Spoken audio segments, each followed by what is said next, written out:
I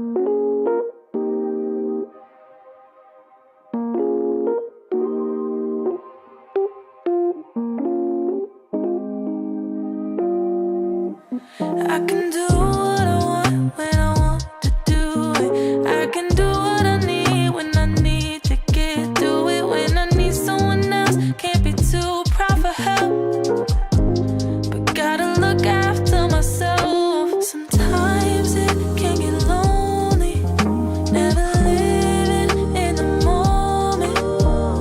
When the sun is shining, hope that I'm reminded, like how the clouds keep changing.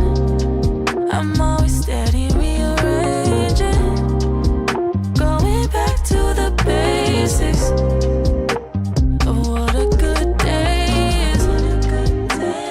What a good day is. And that's exactly what today is. But it's exactly what you make it. So please don't go wasting. And I do the same, even if it's raining. How could I complain? And my feels got me feeling some type of way. You always free to take a break. Hope you feel what I felt. You gotta look after yourself. Sometimes it can get lonely, never living in the moment. When the sun is shining, hope that I'm reminded, like how the clouds keep changing. I'm always steady rearranging, going back to the basics of what a good day is. Of what a good day is. All right, here we go. What a good day is. Y'all know what to do. Drop a 1 in the chat if you can hear me. Drop a 1 in the chat if you can see me. We're gonna go ahead and get into it. Shout out to everybody who's in the building. Shout out to my dog, Rice Street, for liking the video. Okay, I see the ones in the chat. Let's see how we looking up in here, though. We should be good. Oh, wee! Looking all crispy and clean on the screen. Welcome back, y'all. Welcome back to another YouTube live stream and another episode of the Music Morning Show. I'm your host, ClassE Beats of ClassEbeats.com. Today, we're gonna do a little bit of a rewind this morning. A lot of you, I'm sure, if not most of you, if not all of you, got to see what happened yesterday afternoon with Detective Big Burrito getting cooked by Max Shart and Doug Weinstein. So we're gonna get into it. Court actually does not start until 10 a.m., but I thought this would be a good opportunity for us to review everything that happened yesterday afternoon in court. So we're gonna go over that. But before we get into it, let me say what's up to the people. Y'all know what time it is. Of course, the awesome, amazing Amy is in here, being amazing, doing what she does. Thank you, Amy, for everything you do. I appreciate you being here as always. We've got Les Cleaver in here. Hilton loves Fanny. Oh my God. Drama Llama, Virginia, Walter, my guy, good to see you. We've got Wendell Taylor in the building. Christina, Shane is up in here. The Honorable Attorney Kel Bell is in the building, says, morning everyone, Burrito is a mess on the stand. Or as Max would say, she's cat. Stop the cap. Satin is in here. We've got Alabama, Gigi, A Fitz, Leona, Sue, Krisha, Anita, Christopher, D, my guy, Jay Buckmaster's up in here, Jamie, good to see you. Pocket Bully, Hollywood Co's in the building this morning. He said thanks for that $100. Yeah, shout out to Hollywood Co. He won $100 just for tuning into the show last night. Congratulations to you, man. Anders in here, Rice Street with the 145th like of the morning. Thank you for that. We got Crystal in here. Moretta is in the building too. Shout out to Moretta. Lakia, Jamie, oh my gosh, it is what it is in the building. That's a dope name. We got Brooke in here, Jazz. All right, good to see y'all. We're gonna go ahead and get into it because as I mentioned again, court is starting at 10, so we've got a little bit more than an hour before we'll actually get started with the court proceedings. So let's go ahead and go right into cross-examination from yesterday. Before we do, one more thing, if y'all could, make sure you like the video. Not only are likes free, but it really does help the channel continue to grow, and it lets the YouTube algorithm know that y'all are enjoying the show, and it shares the video and the channel with more people. We are on the road to 80,000 subscribers. Can y'all believe that? I know I can't. We are at 79,000 subscribers right now, growing like crazy. And thank you to everybody who subscribed and continue to support. All right, let's go ahead and get into it. Here we go. Oh, and I need to change what day this is too, because this is actually day 163. My Lord. Here we go. And shout out to AU79, said, where's my C note with the 2 bomb? Appreciate you. AU79, thanks for stopping by. And let me get the sound right for y'all too.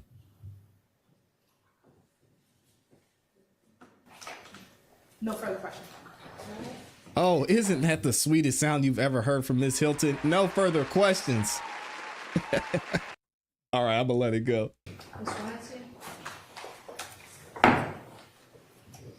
Ah, that's dope. Shout out to Dear Woke Christian. Appreciate that, Right Street.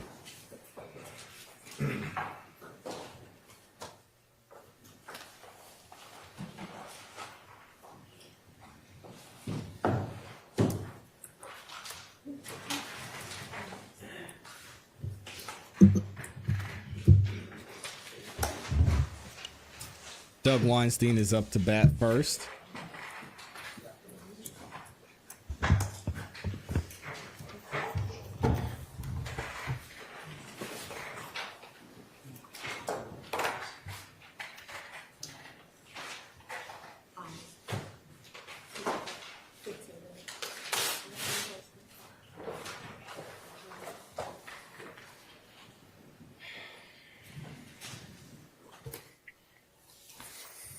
Good afternoon, Investigator Viverito. Good afternoon, Mr. Weinstein.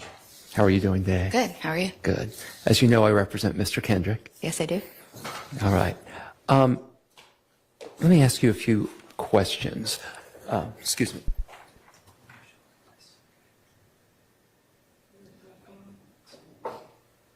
Y'all do me a favor. Type a 1 in the chat if you've seen this already. Permission Type a to 2 approach, if Your you Honor. haven't.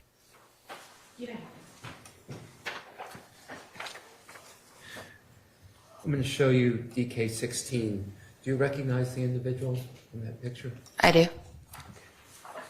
I'd like to admit DK16 into evidence. Submit. Oh, Shane hasn't seen the whole thing. Okay. Permission to publish? Okay, so most of y'all seen it In already. Well, it's Exhibit 50-50. DK16, who do you see? Dwayne Carter. And Dwayne Carter is also known as Lil Wayne, right? He is. Greatest rapper Okay. alive. In the image that is on the right side of the two photographs, Yes, you see his arm there, correct? I do. Do you see ESPN on his arm? I do. And what do you maintain that the ESPN, or do you know what the ESPN on his arm stands for? On him, since he's not a member of YSL, I couldn't tell you what that stands for. But Oh he's my not. God. We're starting already. I did not see this from Doug. This is some BS. She said, oh, well, he's not YSL, so it means something different. Are you serious? What do you maintain that the ESPN, or do you know what the ESPN on his Come arm on stands now. for? On him, since he's not a member of YSL, I couldn't tell you what that stands for. But he That's is not a member crazy. of YSL, as you correct? Correct. And yet he has ESPN on his arm. Correct. Like I could have a star, Bloods could have a star. Different tattoos mean different things to different people. So the ESPN on his Please. arm could mean ESPN, the sports network, correct? As not being a member of YSL, yes. So if you're a member of YSL and you have ESPN on your arm, are you saying the only thing it could possibly mean is your interpretation of ESPN? That's what I've seen it mean thus far with members of YSL. Woo! How conceited is this lady? Whatever I say it means, that's what it means. I'm gonna let it play, y'all. My bad. And that's the only thing you believe it could mean. As far as members of YSL, yes. So the fact that my client was a football star at Grady, okay. Do you know if my client played football at Grady? I do now. Do you know if my client got a scholarship to University of Georgia as a football player? Objection, it still affects that. I'm asking if she knows it. Sustained. You can ask if Wow. she knows whether it's true or not. Do you know if my client got a scholarship to the University I've of heard Georgia? that. You've heard that. Okay. And so would you find it surprising that someone that got a football scholarship to the University of Georgia might like ESPN, the network? Look at Max. I mean, they could like it, but I don't know if I'm sure he likes other TV channels also that aren't tattooed on him. Look at So Max. if it's tattooed on you, it must mean ESPN, that you're a member of YSL. You just said that Dwayne Carter has ESPN on his arm, Objection. but he's not a member of YSL. Compound. There's a Sustained. compound. You just said that ESPN on Lil Wayne is not a YSL insignia, correct? Correct. Like I could say, you can see Look at a Max. college sorority girl with a star tattoo on her, right? And then you can go down to the prison and see members of blood gangs with 5-point stars tattooed on them. It's going to have, we look at everything on an individual basis. So I can't make that determination. When it comes to YSL members, when you see ESPN associated with a YSL member, I have not seen it mean of anything other than every slime play nasty. And you said you could Yikes. see a sorority girl with a star on her, correct? Correct. And you could see a University of Georgia football player with ESPN on their arm too, correct? Correct, but they're both not members of a blood gang or YSL. Okay. Yikes. So she's basically saying that this is all BS. There's no way of knowing. Mr. Kokomo, can I get you to come up? May I approach again, Your Honor? May. Max is over there loving it.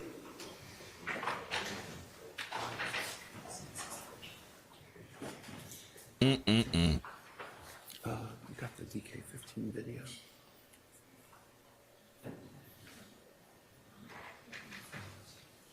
Yeah, this lady's on some BS. She said, well, he's not a member of YSL, so it can't mean the same thing. Jeez.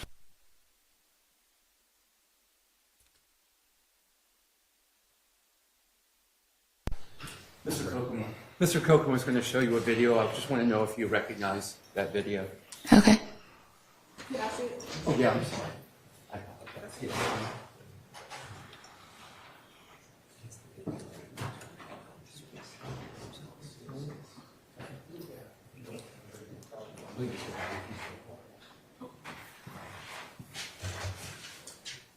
Would you play a piece of that? Can I stop for a second?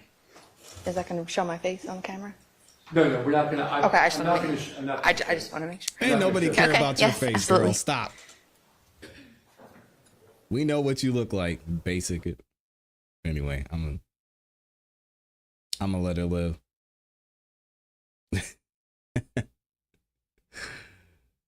Amy said, I went to UGA. Go Dogs. Shout out to the Dogs. They got whooped by Tennessee the other day. Do you recognize that video? I do. I'm not going to publish this video, but I'd like to introduce DK15 into evidence. Okay. It's admitted. Okay, now I'm going to show you a still from the video. Sure. Okay, do you recognize that? I do. And do you recognize the individual in that? That is me. I do. Okay.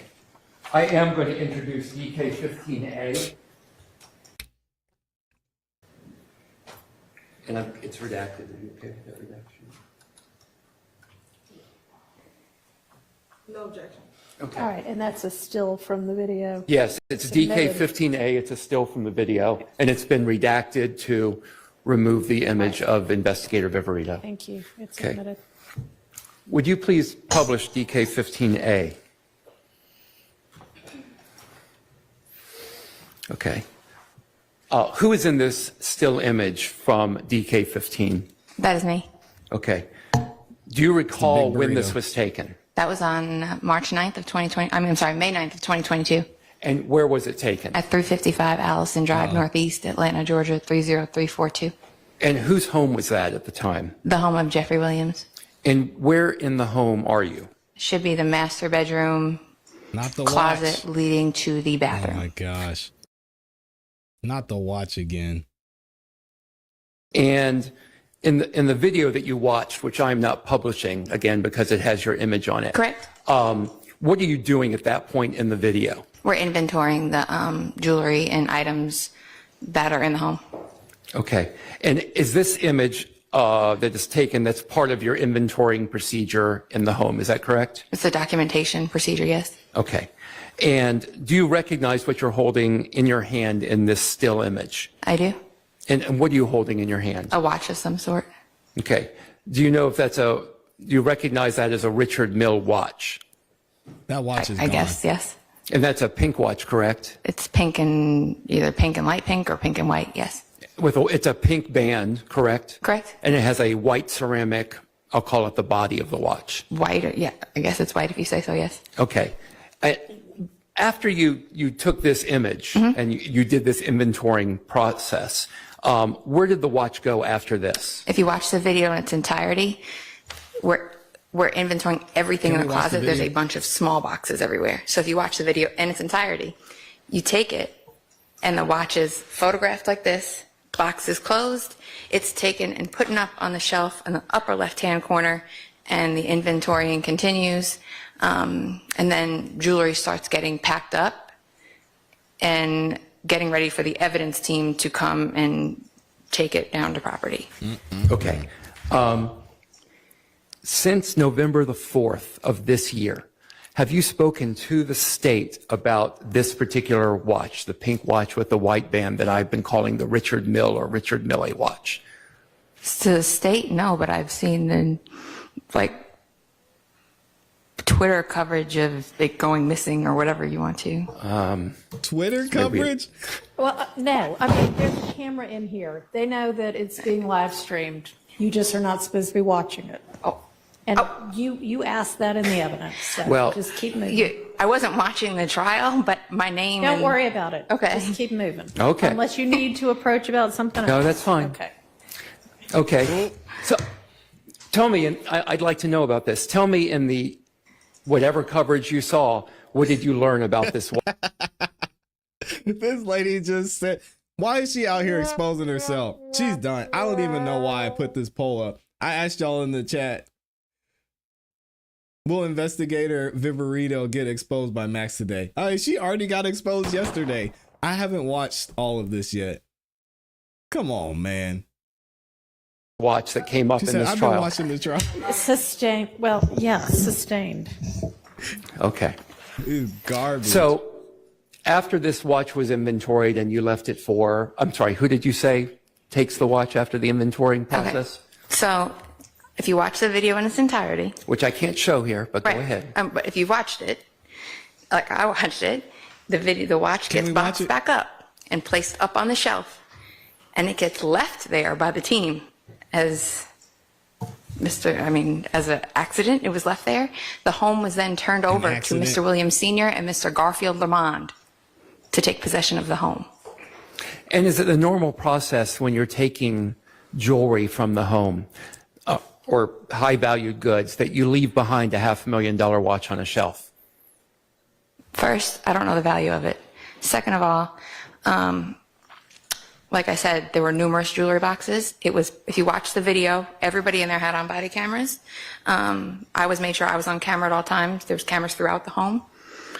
So you would be able to see if one of us removed a watch, the box remained in the closet. And like I said, the home was turned over to Mr. Williams Sr. and Mr. Garfield Lamond, who were the two people on scene that took custody of the home for Mr. Williams.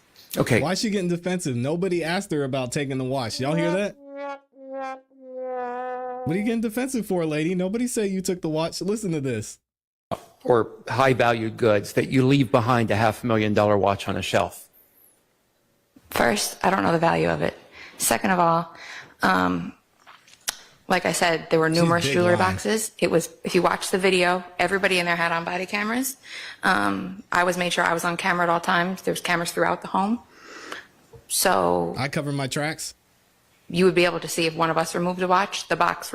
You would be able to see if one of us removed the watch. What? Nobody said anything about you removing a watch. Detective investigator hybrid super stalker Viverito. remained in the closet. And like I said, the home was turned over to Mr. Williams Sr. and Mr. Garfield Lamond, who were the two people on scene that took custody of the home for Mr. Williams. Okay, can we go back to my question? Sure. Sure. Is it the normal procedure to leave high-valued items behind when you're doing a search and then a seizure pursuant to a warrant? Objection out of relevance and accidents. It wasn't answered, Your Honor. Overruled. I don't know if there's necessarily a procedure on what you take or what you don't. Like I said, it got left behind. There were other things, like other items of evidence that I had asked to be taken, such as photographs and She doesn't know artwork what the that had procedure is? relevance to this case that were left behind by the evidence team. It was quite a big operation. There was a Why'd they take hostile you? crowd gathering at the bottom of the driveway, so we were trying to speed it up to get out of there. So are you telling me that law Yikes. enforcement has no procedure with what Thank you do you. with high-value items that are subject to a seizure warrant? Exact. It's No. asked and answered at this point. No, it's Okay. not. So the watch Boo. you say was left behind. What else wasn't done according to your instructions at the home that day? I believe there were two pieces of artwork that were, one was Mr. Williams in a general uniform with snakes on his arm, and then one was Mr. Williams as like the Jesus at the Last Supper with all the people around him that I thought were relevant that were not taken. That's And like I dope. said, it started to get pretty hostile out there, so we were trying to speed things up. You said that there were many people with body cams in the Correct. home at the time. How many people, approximately, at the time of this raid of the home, let's call it that, were wearing body cams? Almost everybody. So where's the And watch? did these body cams capture Mr. Kendrick within the home? I believe they caught Mr. Kendrick running from the home. That's not the question I asked. They caught him outside of the home. I don't know how to better come answer Well, the question. it's either a It's a yes, no. it's a No. So simple is there body cam image of Mr. Kendrick within Mr. Williams' home? The body camera image I saw was him running from the home. Is there body cam image of No. Mr. Answer Williams yes or no, and then you can explain. in the home? I haven't reviewed it, all of the entry team's body camera, but no. Oh my gosh, this Did lady. you see Mr. Kendrick in Mr. Williams' home? On that, by the time I arrived at the location, the entry was already made. So I did not, no. You did not? Okay. Did you, there were approximately a Garbage. half a dozen firearms found within the home, correct? Correct? Have you seen any images of Mr. Kendrick possessing any of those firearms? I have not. Have you seen any images of Mr. Kendrick near those firearms? I have not. Garbage. There were drugs found in the home, correct? Correct? Did you see Mr. Kendrick with any of those drugs? No. Did you see Mr. Kendrick anywhere near any of those drugs? No. As far as you know, was Mr. Kendrick in actual possession of any of those drugs? Nope. No, I wasn't there when they made entry. Have you spoken to anyone? No, let me take that back. Yeah, no hearsay. Come on, Doug, you got this. Did you speak to Mr. Kendrick at all at that time? I did not. Okay. As far as you know, did Mr. Kendrick have any of those drugs? As far as you know. As far as I know, no. And as far as you know, did he have any of those guns? I just know he was in the home where they were located at some point that day. Okay. Let's talk about the mob ties video for just a moment. Yes. So in that video, at the very end, right, we have Mr. Kendrick saying, excuse my language, saying, knock it off your big homie bitch, correct? Correct. Do you recall how many times that line was stated prior to Mr. Kendrick uttering that line at the very end? Multiple. And it was stated by 24 Heavy Ricky Hill, correct? Correct. And I believe he states it 3 times, right? Correct. So Mr. Kendrick is just repeating a line that someone else has written or someone else has said. he's repeating that at the end, correct? I'm not sure who the writing credits go to, but he did say it at the end. He's not freestyling it in that it's never been heard before in the song, correct? Well, it wasn't part of the song. At that point, the song had ended, and he yelled What? it. But it had been said 3 times before in the song, right? Right. So you're aware there's post-editing that lines can be put into music after the song is recorded, correct? Right, but the context of how he was saying it, the way he said it, wasn't going along with the song. Ooh, She this loves is interesting. clarifying. Tell me about that. It was after the song had concluded, and he kind of yelled it out with Miss Raven, and I forgot who else was with him. How do you determine that a song has concluded? The video, the way it's portrayed in the video, I didn't edit it. The way that it's portrayed in the video has ended, and Have a he protocol for that? utters it at the end after the song is concluded. So what training have you had in music to know, when a song is ended in a particular video, when there's an utterance after a song is ended? Amazing. Are you asking me how I know when a song ends? Yeah, how do you know this in this video? Like you've had training and expertise that tells you when a particular rap song ends and then something is just blurted out afterwards? I mean, I've listened to the song independent of the video, and that's not on the track. You don't know. But it's in the video, correct? Right, but when the song concludes, it's not part of the track. Garbage. Can we They put should up- never let these songs in. Which one of y'all are throwing up exhibits? Can you put up 512 VV? Yes. Mr. Atkins? Or, Wave Lori. Thank you so Wave much. Lori knows the song ends when the song ends. It's not that complicated. When the video goes, whoop, and there's nothing left, that's it. When the song goes, it ends, that's it. Wave Lori said, "What are we talking about here?" Not that complicated. She said it wasn't part of the song. It's a part of the song. Yeah. It's okay. Thank you. I should have told you that. Doug Weinstein's up here cooking. This lady. Thank you, though.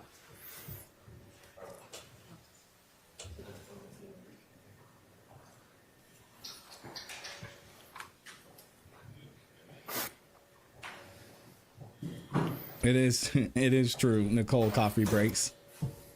Sorry, just give us a minute to get it up.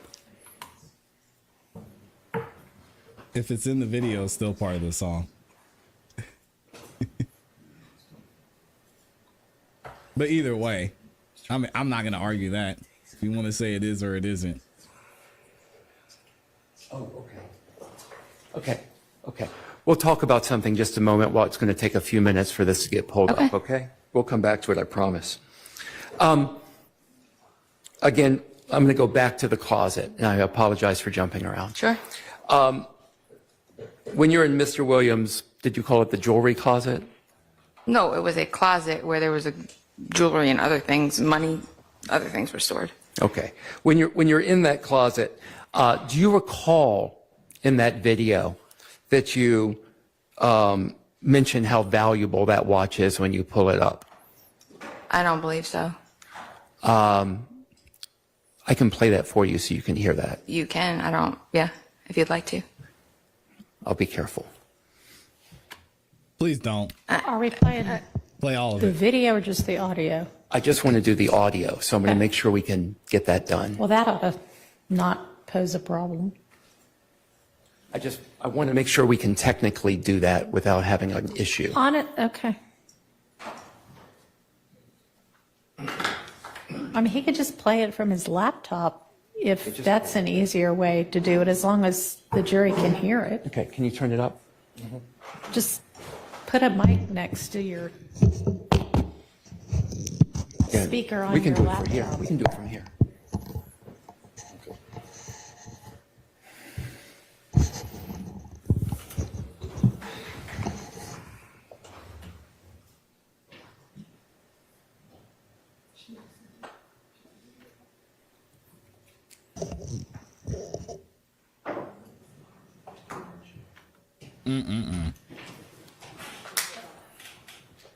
All right, let's skip ahead a little bit till they get this figured out.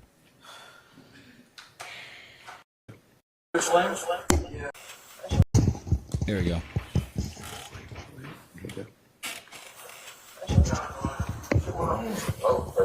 Ferguson Good Sling? Yeah. All the day. All the day. All right, so just so you know,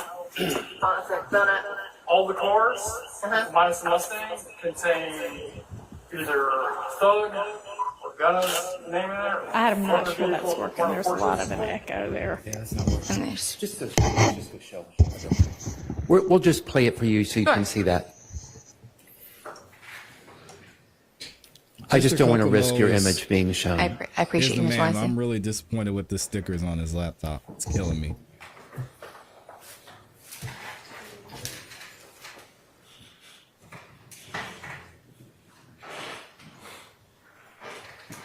On a Mac, nonetheless. How dare you? All the Mustang contain vehicle with one of the Porsches, contain windscreens, and I'm gonna put all the jewelry in this. Do we have an evidence bag? I have a second here. You don't hear it in there? I don't make that remark, no. Okay.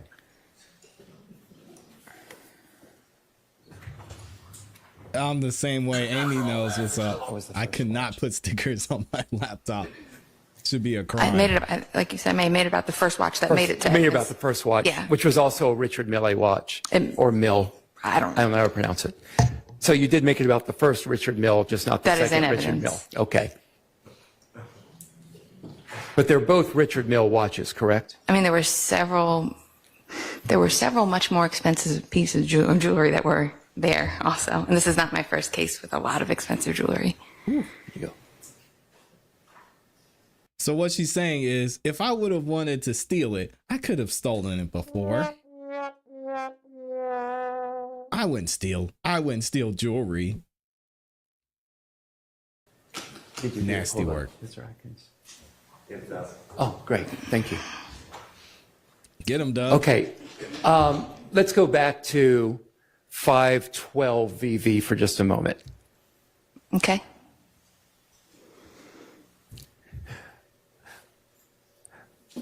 Look at would you read that line below again about running like Ricky? Yes.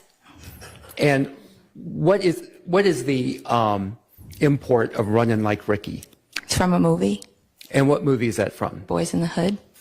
And what's happening to Ricky in Boys in the Hood that's running like Ricky has become a meme? He's getting gunned down in a drive-by shooting, And what's he doing when he's getting gunned down? running. And he's running down an alley, correct? Yes. And he's running at a pretty good clip away from the vehicle that is shooting him with a shotgun, correct? Correct. Okay. He's not standing on a sidewalk, right? I didn't insinuate that. Sorry? I didn't insinuate that. No, I didn't say you did. I'm just Okay, asking yeah, you no. a question. He's running. Okay. And he's running directly away from the shotgun that's coming out of a car to shoot him, correct? Correct. Okay. This picture here of I guess it's Duke, it's Martinez Arnold, correct? Yes. And Diamante Yeah. Kendrick.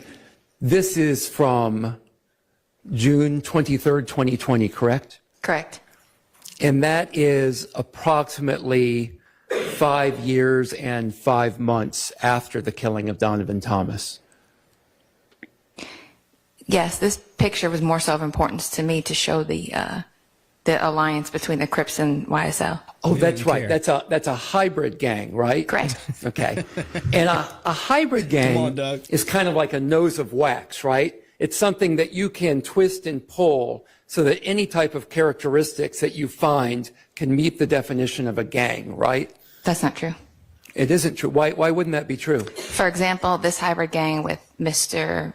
Arnold, this came about when Mr. Keith Troop died, and Mr. Williams gave the eulogy at Mr. Keith Troop's funeral. And if you listen to Mr. Kitchens, he tells the story about how Mr. Williams was put in charge to take care of Mr. Kitchens and guide him, and he's the one that kind of took them under their wing, and it was okay. And Mr. Williams was the first one to cross color lines when it came to gangs here in Georgia, and they were What? first uneasy with that, but Keith Troop explained to them, no, it's okay, this is something we do now. So that's an example, and the Department of Justice defines hybrid gangs as a gang member's participation in multiple gangs, vague rules and code of conduct, gangs or different gangs collaborating together to commit crimes, And there's several other definitions, but it's not just something I made up. The Department of Justice assigned No, it no, to. no, I know, and what I'm trying to understand from you is I've seen multiple gang experts come in here and talk about definitions of gangs and definitions of hybrid gangs. And it just appears that if a group of individuals don't fit your definition of a gang, that they automatically get classified as a hybrid gang. Objection, counsel is testifying. I'm asking a question about hybrid gang. Well, Can you explain what a hybrid gang is? yes, Yeah. I gave you part of it. It's traditionally a neighborhood gang or local gang that tries to take on the identifiers of a traditional gang. Like, I'm from New York. The gangs in New York are much more structured. The gangs in LA, Chicago are much more structured. So how do you determine what that is?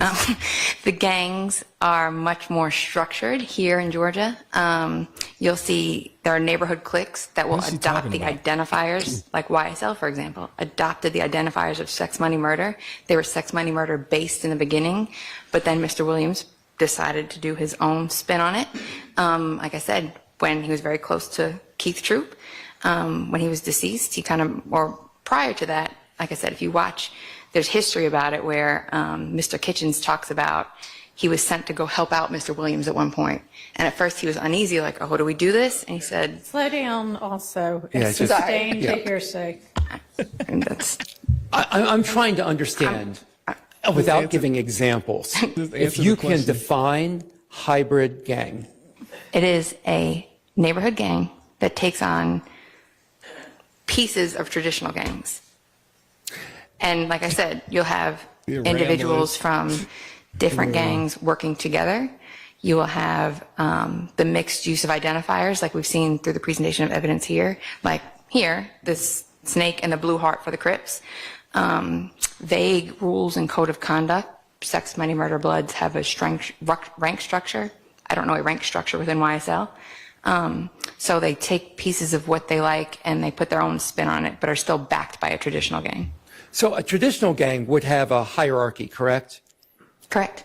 She said she doesn't know the according hierarchy to I of believe the YSL. testimony we've heard, YSL as a gang doesn't have a hierarchy. They don't have, but the Goodfellows, for example, they have, I'm asking, let's go back to my question. Right, Answer YSL. the question, right. chick. Objection, I would ask for counsel to be able to explain her answer. I mean, the witness to be able to explain her answer. Well, the answer She wasn't didn't answer it. responsive to my question. Overruled. Go ahead and ask your question. Okay. Okay. YSL does not have a hierarchy as a traditional gang does, correct? They don't have a set of leadership like roles, no. Okay, so in that sense, they wouldn't fit into the definition of a traditional gang. But they're still welcomed by members of the Sex, Money, Murder, Bloods. Can you, Can you answer just the answer my question? Oh my Yes. God. So my question was, they don't fit into the definition of a traditional gang. Correct. So instead, they get slotted over to this catch-all category of hybrid gang, correct? I wouldn't call it a catch-all, no. What would you call it? Okay. I don't have any further questions. Thank you very much. Thank you, Mr. Weinstein. Yo, I didn't know Doug cooked like this. Dang. Doug Weinstein. I like that. Oh my God. When she even said herself, I don't know what the hierarchy is of YSL. And then she tries to backtrack it seconds later. This lady is a clown. Oh my gosh. Y'all give it up for Doug Weinstein in the chat. Yeesh. That was amazing. Excellent Let me just cross-examination. ask y'all some a scheduling issue. I mean, he cooked her up and down. Wow. All right, let's get to Max in here. Y'all know Max is about to do his thing. But good Lord. Actually, let me let me read a couple of these super chats really fast and then we'll get back to it. Shout out to Kasha says, I love your content with the 2-bomb. Thank you. My favorite, Amber Rain, gifted 5 membership. Is if you got a membership from Amber, make sure you say thank you. Also, Full Drinking and Have Thinking gifted 5 membership too. Thank y'all for the support. Make sure you say thank you if you got one. And then Lifestyle says, how many not guilties do they need? They gonna get them. Don't worry. Oh, shout out to Amber too. says with the Tim bomb, Weinstein going after this lion. Marissa is a virtuoso performance. He embodies the art of rage distilled to a laser-like focus. Very well said, Amber, and thank you for the Tim bomb. This is done. Doug's Actually, can you give me just been one holding second? back, man. I mean, we kind of knew it, but he lit her up.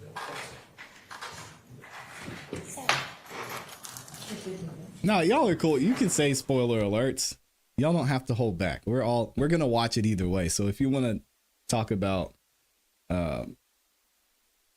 what happened or what's going to happen, is fine. I don't mind the spoiler alerts.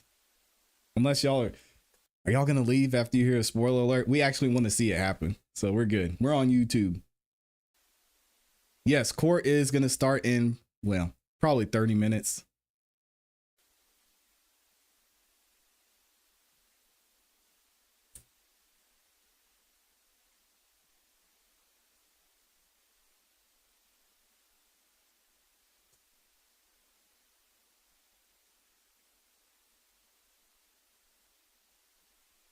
Are you ready? Here we go. Thank you, Honorable. Please, court. Investigative Viverito, good afternoon. It's Big Burrito. Good afternoon, Mr. Chart. Good afternoon. Okay. Let me just start off with something that you said on direct. When did you start working on this case with the DA's office? I'm trying to think. I got to probably fall of 21, maybe. Fall of 2021. And in fall of 2021, when you started working with this case with the DA's office, you were in the section or in the working group with under ADA Love, correct? No. Okay, who were you under? Kara Convery was the deputy district attorney at that time. Okay.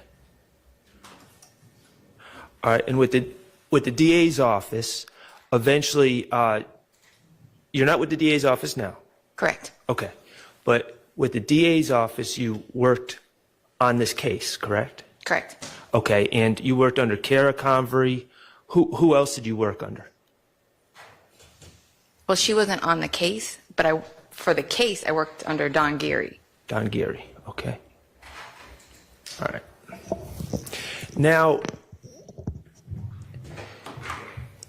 in your testimony over the last few days, you've spoken about the work that you did on this case with the district attorney's office. Correct. And you've given us your opinions about certain things that you learned through your work at the district attorney's office, correct? Some, I don't know. I don't think I've given many opinions.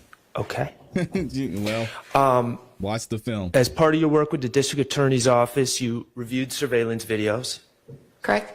Okay. You drafted affidavits for search warrants. Correct. You collected evidence from Jeffrey Williams' house. Correct. You collected social media posts Correct. from various people. Correct. You reviewed Mr. Stillwell's phones. Correct. You've reviewed music, in this case, by various artists. Correct. Okay. In fact, today, I guess you reviewed a video to make a determination of what type of gun is in a picture, correct? Correct. Okay. All those things that you did, and there were other things that you did with the DA's office, correct? Correct. All right. And you testified that you were asked by Ms. Hilton, how did you notate your work on this case? And then you said that you talked about your search warrant affidavits, that you make them thorough. Correct. Okay, but search warrant affidavits aren't memorandums, are they? No. Okay, they're not police reports, are they? No. Okay. And your explanation, you don't have reports written for the work that you did in this case as a district attorney, with the district attorney's office, do you? I have, I think, one or two that were witness memorandums, but other than that, no. reports about when you were collecting social media posts? No, Got any reports on that? no. Okay, about whose addresses you were looking at and whose you weren't? Do you have any reports on that? What do you mean by addresses? Instagram addresses or Instagram, which people that you were following on Instagram, which people you were looking at their Instagram, what dates you were looking at their Instagram. Do you have reports about that? No, but they were compiled, and each date that they were looked at were noted on the photo. Okay, so we're just supposed to look at the stuff that you compile and bring to court, and that's good enough to let us fill in all the work that you did. Objection, argument. Just take your word for it? It's cross, I'm going to permit it. Yep. Let them talk. I mean, I'm here to explain it. Okay, well, that's fine, but, Right. you know, what if we want reports? Do you have I reports? said, the DA, now I work at a different facility. When I worked at the GBI, we had a reporting system. The DA's office doesn't have that. So I would, in my affidavits, make them as lengthy. When you see an affidavit of mine, it's pretty lengthy for a reason. Okay, well, I didn't ask about your search warrant affidavits. I'm asking about reports and memorandums right now. Okay, and you seem to be saying, well, there was no record-keeping software with the district attorney's office that you could memorialize the work you did. Correct? Okay, they don't have a typewriter, they don't have computers, they don't have Microsoft Word, they don't have a pad of paper, they don't have pens, they don't have pencils. Is that what you're saying? They do. Okay. But you just didn't write any reports about any of this Max work is that you've killing been this lady. testifying over the last 3 days that you did. I don't really know anybody that would write a report saying, on this date, I screenshotted this picture. On this date, I screenshotted this picture. That's not really a report. Why That's not an wouldn't event you? I would write a report for. Well, what if I want to know exactly what Or Instagram addresses, what individuals that you looked at on Instagram and which ones you didn't, which ones you checked out what they were posting and which ones you didn't? How would I know if you don't write a report? Well, if I looked at them, the name would be on the post. And if I didn't, there wouldn't be a picture. Okay, so again, we're just going with what you say happened years later based on the evidence that you bring into court. I compiled my findings into a folder and provided it as part of the case file. Okay. And you didn't write any reports about the work that you were doing in real time, did you? There's a report for Waters Road, and the rest of the investigation, like the investigation into the stabbing of Mr. Bennett, can be found in pretty lengthy affidavits. So you wrote a report for Waters Road? I did. Were you at the DA's office at that time? I wrote it on a piece of paper. It was a Word document. So you were able to... These niggas lacking.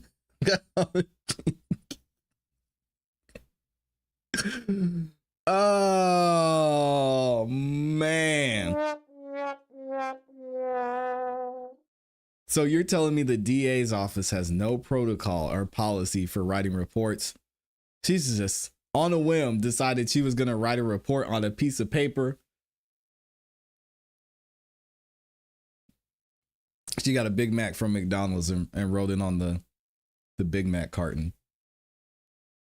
Make a Word document about that work, just not the other work that you did, like when you were reviewing my client's phone, like when you were collecting things off of social media, like when you were reviewing surveillance videos. You couldn't write reports for those matters. Today, with a report management system, I wouldn't write a report for screenshotting social media or reviewing a phone. I traditionally put together a PowerPoint or a visual presentation for trial. Okay, I didn't ask what you traditionally do.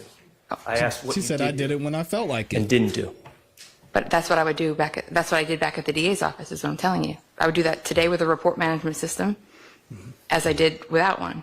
Those things are not responding to Waters Road. I wanted to make sure it's better suited to put it in an affidavit because it's memorialized in the clerk's office. Systems can get hacked, hard drives can get lost, things can get deleted, not what he files can asked, get lost. lady. So I prefer to, anything that's noteworthy, make sure it's memorialized somewhere. Things can get lost. That's your explanation? You can't lose something if you don't make it, can you? Nope. Which is why anything regarding my investigation is probably in an affidavit that you have. I've read Probably. hundreds of pages. Probably in an affidavit?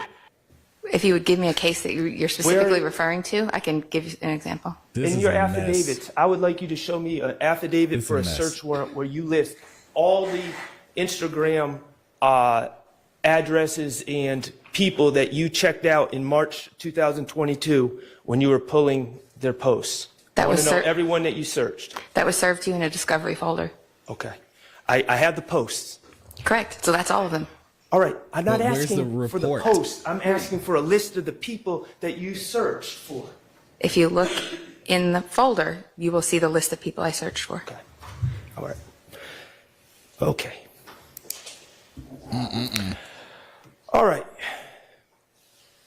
Mr. Stillwell, you have known him since 2012, is that correct? Approximately, yes. He was She about does not 17 like at the answering time. questions. That's If that's what the math dictates, then yes. Okay. You know him to be from the Thomasville area of Atlanta, correct? When I would encounter him, he would be more in the Mechanicsville area. Okay, fair enough. You know him, and you know personal information about him, correct? Such as, You know that he was raised by his grandmother, Betty Jackson. yes, Okay, and you know Betty Jackson is the mother of his biological father. Correct. And that's where the Jackson comes from. correct, And the Stillwell comes from his mother. correct, And you know that his mother has never been a part of his life. correct. You know that she died. was a very bad drug addict. Objection irrelevant, Your Honor. he's talking about. It's going to how she explain knows him. communications on the phone. All right, overruled. And you know that she's now deceased. I know that she's deceased. I don't know the circumstances. Yeah, rest in peace. You know that and Betty Jackson raised Mr. Stillwell, and you've met Betty Jackson before? I have. Okay. And you identified her voice on the jail phones. Yes, And also in your review of his phone, the extraction of his phone, yes, you saw her number under the name Boss Lady. correct. Okay. Thank you, full drinking. Half thinking. You know Mr. Jackson has a 9th grade education, correct? I do not know that. Okay. Do you know him to be a high school graduate? I don't know that. Okay. As far as his occupation, as far as you've known him, you know, let's be real for a second. I don't know if she can do that. You've Max. reviewed his phones. Correct. Okay. You saw mentions of drugs, weed, pills in his phones. For sale, yes. Okay, for sale, right. Okay. There was indications in his phone that in 2022 he was selling drugs. Correct. Okay. And also in his phone, you saw substantial evidence of his aspirations to become a musician, correct? Yes, Okay. You've seen social media posts with him and Wooney Lee at the studio. But y'all can't Yes. see it. You've seen social media posts where he hashtagged his upcoming projects. yes, You've seen, you saw on YouTube that short video Slap Talk, correct? that was on his Instagram profile, but yes. Okay.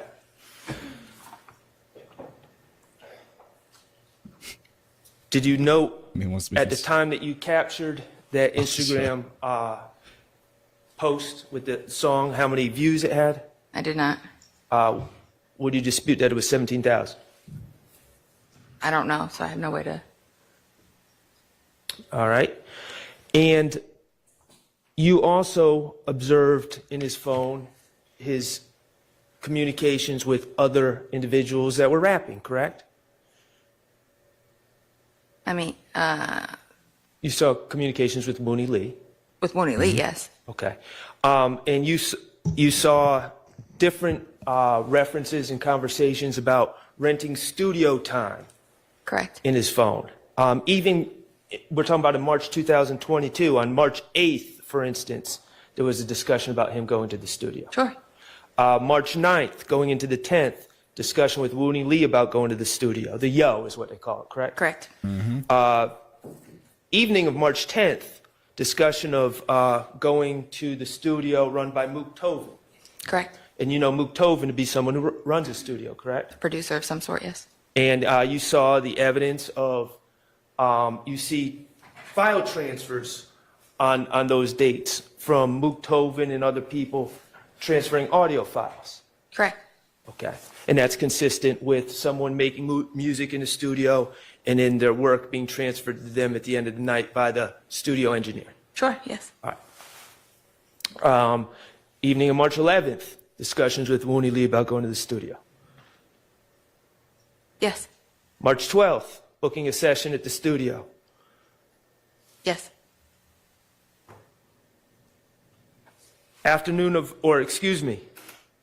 The evening of March 14th, your investigation, and I know There that, she is. and we're going to talk about 10 o'clock and Windsor Street, but later on in the evening, talking about midnight, your investigation revealed that Mr. Still was in the studio.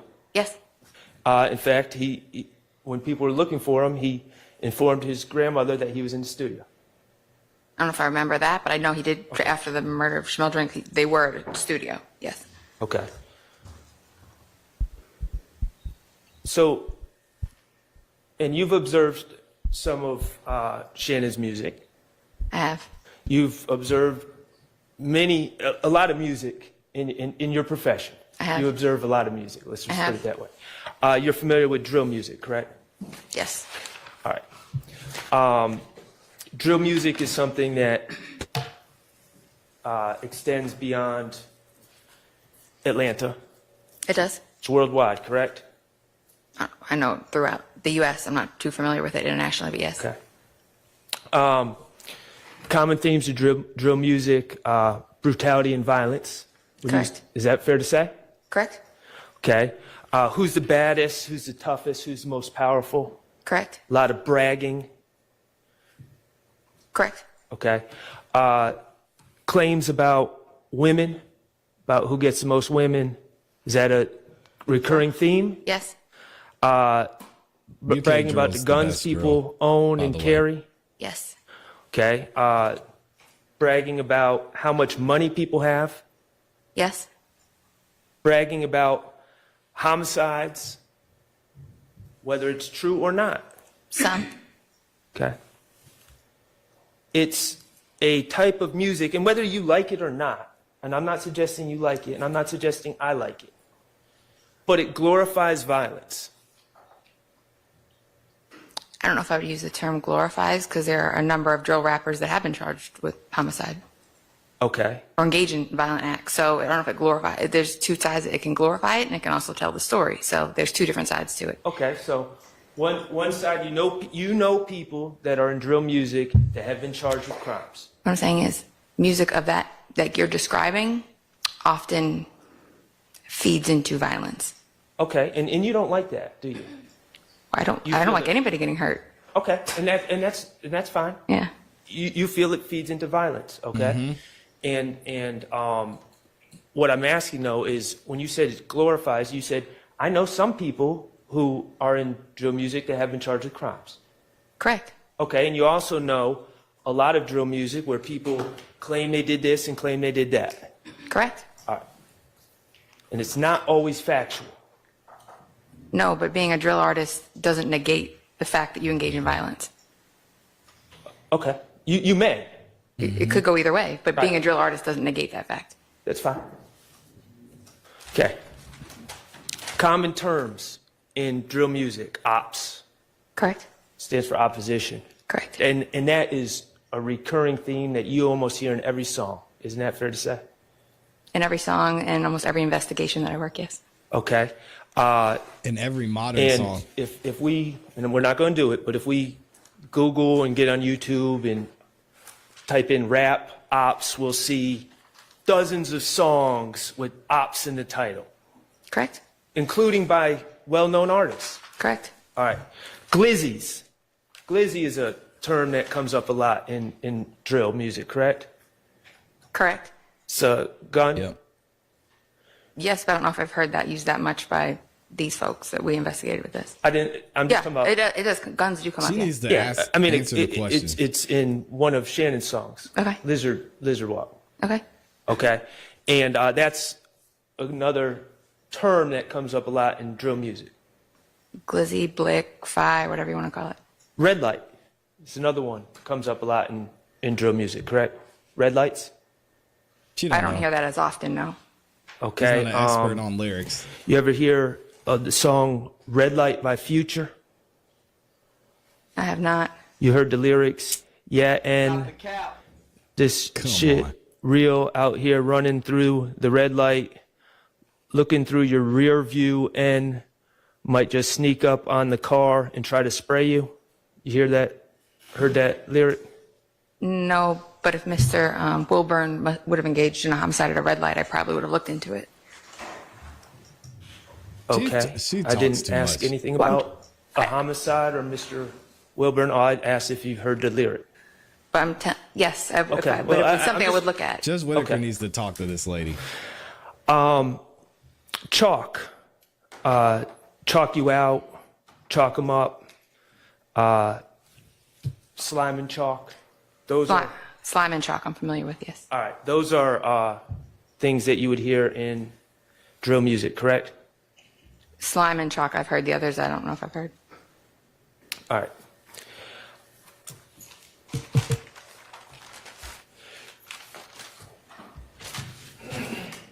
We heard 5 songs by Mr. Stillwell. Okay. Yes. And they were, let's see, Slat Talk, Ran This Money, Bullshit, Lizard Walk, and Red Light.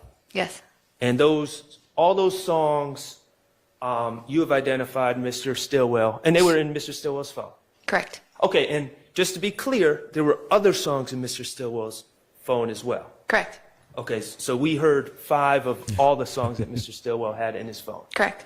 And do you know, outside of his phone, how many other songs Mr. Stillwell has made? I know through the years I've seen him make a few, but I couldn't give you a number. Okay. She's seen him make a few. Now, with those songs, do you know when they were written?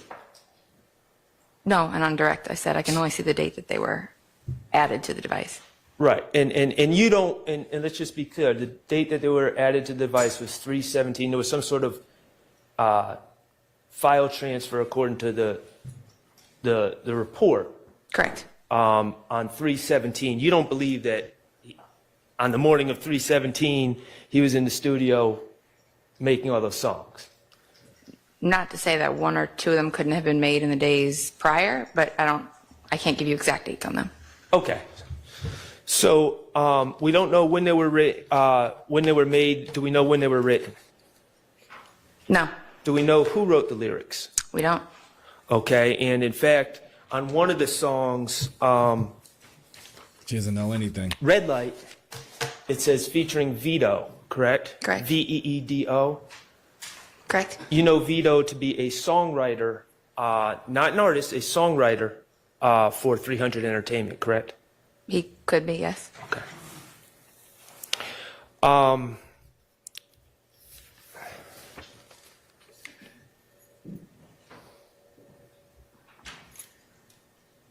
Okay. Some of these songs that we heard have the typical ops, red light, glizzy, Shout out to my boy homicide, V-Law. typical things that are hallmarks of drill music, correct? Correct. Okay. Now, also, in one of the songs, Mr. Stillwell makes reference to his bankroll, right? Correct. Okay. Bankroll is the amount of money you have, Correct. the wad of cash. Correct. All right. And he's bragging about his bankroll. Correct. Okay. And that's what he's saying. That's what he's releasing to the public through this song. Correct. Okay. Mr. Stillwell, do you know him to own a car? No. Do you know him to own a house? No. Do you know him to be independently wealthy? I mean, sometimes, yes. He has a lot of money on him. What? Okay. his bankroll. Is that something that artists often talk about, their bankroll and how big it is? Sometimes, yes. Is that always true, that the artists that are bragging about their bankroll is really as big as they're claiming it is in their songs? That's an individual basis. Okay. Could it be, you ever heard the term, like my son says it all the time, cap? Like, just made up. Cap. It could be, but that's not necessarily the case with Mr. Stillwell Jackson. Thank you to Max for introducing cap into this show. Okay. And, We appreciate you. Artists cap on songs all the time, don't they? Some do, some Okay. don't. All And of them, Mr. all Stillwell, of them do. in his songs, Can was we just claiming- make something very clear? Every single artist that is out there has capped or caps, whatever you want to call it, on their songs. Every single one. in that he had Everyone. a bankroll. It's a part of the And art he form. did sometimes. Yes, he did sometimes. Well, on the phones, you reviewed his phones.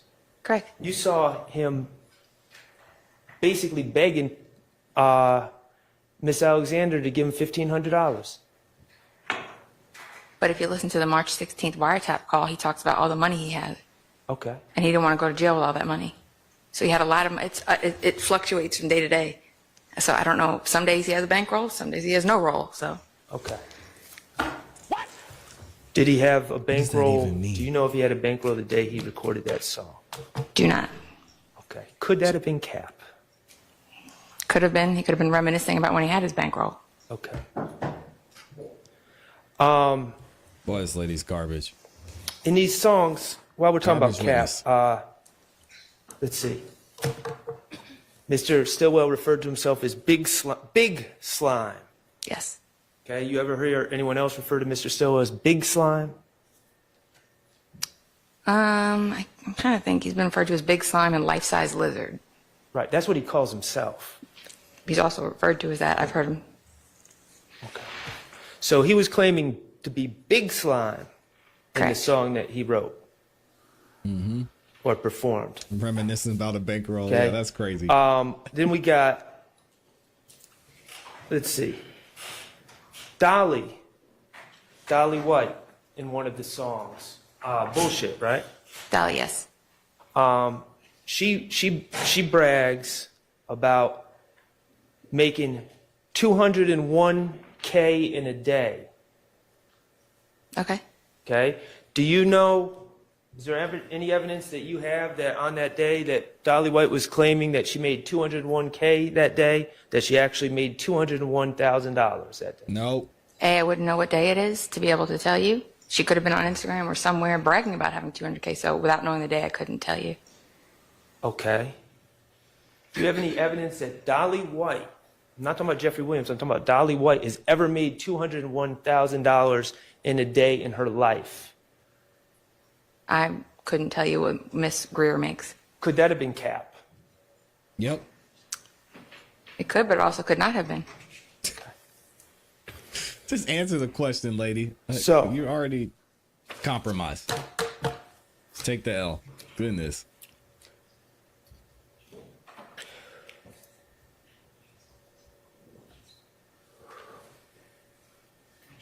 We talked about the lyrics on Direct. In these songs,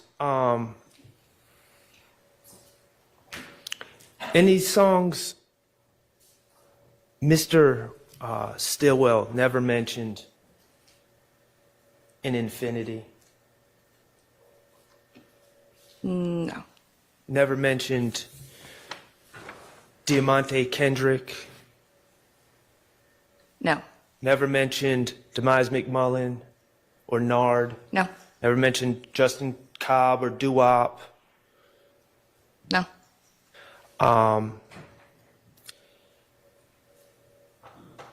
He mentioned being arrested for a homicide and beating it. I don't want. I'm going to tread lightly on it. I don't know. Can I get some direction What you on mean? how He said I beat a Okay, but I just murder want to rap. make sure I'm approaching it correctly. I don't want to. Yeah, I'll ask a very targeted question. Okay. He mentioned on Slat Talk, I beat a murder rap. Yes, he did. Paid my lawyer $30 for that. He did mention that. Okay. He also mentioned beating a homicide on another song, correct? Correct. Okay. Do you have, the fact is that Mr. Stillwell, Burrito off the screen. he's on trial for that here today. At the time he wrote those lyrics, he had never beaten a homicide. That's a real slippery slope to explain that. I don't want to say Just something. answer the freaking If I can question. get some. He had never been cleared or went to trial and was found not guilty of a homicide. Yes. It's. Yes.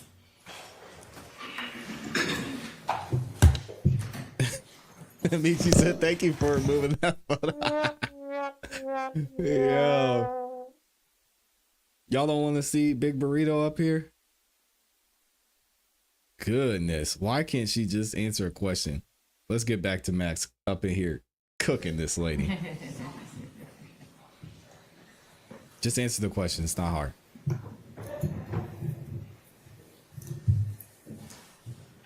Not hard at all.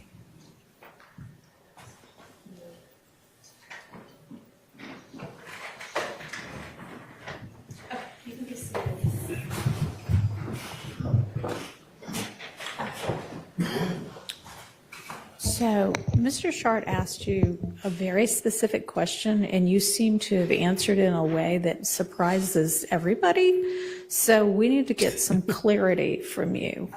Okay, so can you listen really carefully to what his question is and answer that question? And then if your answer is still the same, we need to ask some follow-up of you. Okay, go ahead. In the songs that we reviewed, Mr. Stillwell claimed to have beat a homicide, correct? Or Correct. beat a murder rap, beat a homicide. Correct. Okay. Did he, in fact, beat a murder rap or beat a homicide, as he claimed? It's I not don't. hard. I think he. Go ahead and explain it now, because the jury's not in here. Yes, We're just yeah. trying to sort out what I it think, is. from my understanding of Mr. Stillwell back in that time, he was under the impression that the Donovan Thomas case had been that they were going to beat it, like they were about to beat it, or it was beat, or it wasn't going to be an It's issue. not what I didn't he want to say asked, that lady. because I didn't Well, know. that's good that you didn't say Yes. that. But that's not the question that he asked I'm at not the asking time. what Mr. Stillwell thought. I'm Okay, asking- yeah, then no. And listen Okay. very carefully to what It's he not actually, complicated. that's not what he asked a minute ago, but you don't have like knowledge that nobody else has that he was tried for some other no, no. murder and got a hung jury or an acquittal, right? No, Your Honor. I just wanted to Okay. make sure. So if Mr. Shart asks you, has he ever beaten one, and by beaten, I mean, gotten an acquittal or however he phrases it, what would your answer be then? No, I just didn't know the specific outcome of if it was. Has he Dismissed even and been re- tried for No. another murder? He Okay, has not so been don't tried. say, I don't know the specific outcome if he has never been tried for one other than the one he's on trial for right now, okay? Get her, Judge You Whitaker. understand? I just thought, I didn't know if he meant it was dropped. That was all, Your Honor. That's not what was asked. But that's not what he just asked right here, Your Honor. And I know that. I know that. I think that's the clarity. not what he that needs asked. to be had, because at the time, Mr. Stillwell was on bond for the murder. And so That is not anywhere near what he asked. He asked, has he ever been tried for and acquitted of murder? Being given a bond before a trial ever occurs does not a yes answer for, has he ever been tried and acquitted? And he'll probably Even ask the about question that you just later, asked right now about was bond. not that direct. I know, that's because, I know, but just now what he asked, we're just trying to figure out what it is she might mean. And Look are at you Max. then going to ask? I'll ask about the bond next. Okay. So if he asked about bond, then you can answer whatever you know about whether he was released on bond. I can be Okay? respectful of his rights, Your Honor. That's all. Okay. Is anybody need any Oh, more please. clarity on? I'm just trying to do the right thing. Because I think on redirect, Okay. I think it becomes very relevant to ask the witness at the time he wrote those songs, is it, based on everything that you know and speaking to him and other people, that did he believe he beat the murder? I would not let you ask that, because how on earth can she know what is in his head? I mean, you could ask it, but I would overrule it if objection were made. She would sustain it. Then you if point that, objection if that is in evidence, then you point that out in closing argument. I think we will put them in now. Okay. Well, it's, All right, relax, a body. This isn't your y'all show. have to make a decision, each of you, as to how you're going to present your case, or. All right. Do we have clarity now? I think I'm clear. Yes, I'm clear. Tell me, you're going to answer first a direct question about whether or not he's been tried and convicted. You're going to ask that direct question first, and then you're going to ask about the bond. Okay. She just doesn't know how to answer questions. And then, I mean, Like, it's not Mr. hard. Abadi, you suggested that you might then introduce evidence that he said what were you saying?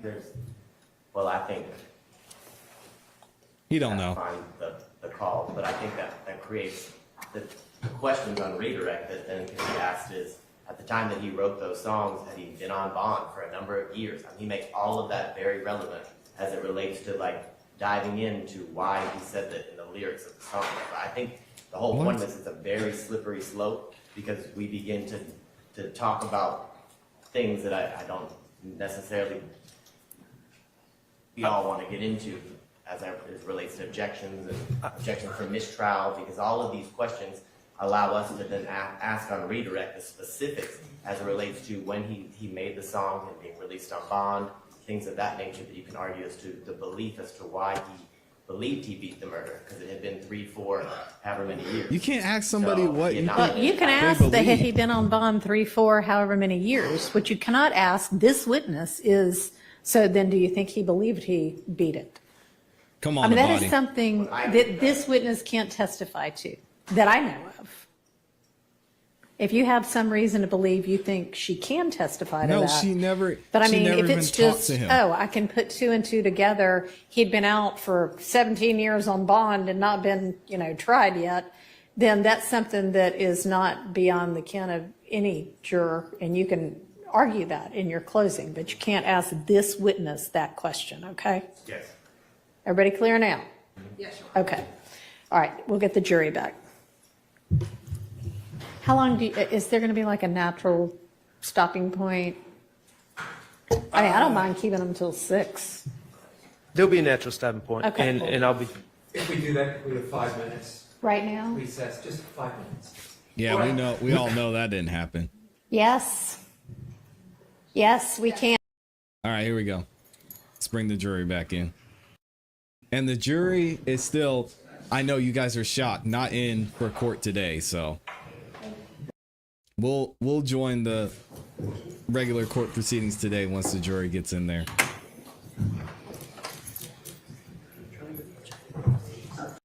We got to heat the stove back up. Come on, Max. He's pacing. He's ready to go. Look at him.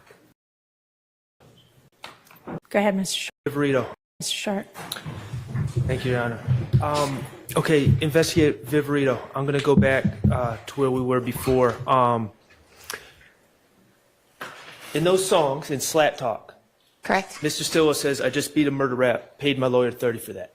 Correct? Okay, and in other songs, he says, I beat a homicide. Mm-hmm. Okay. My first question.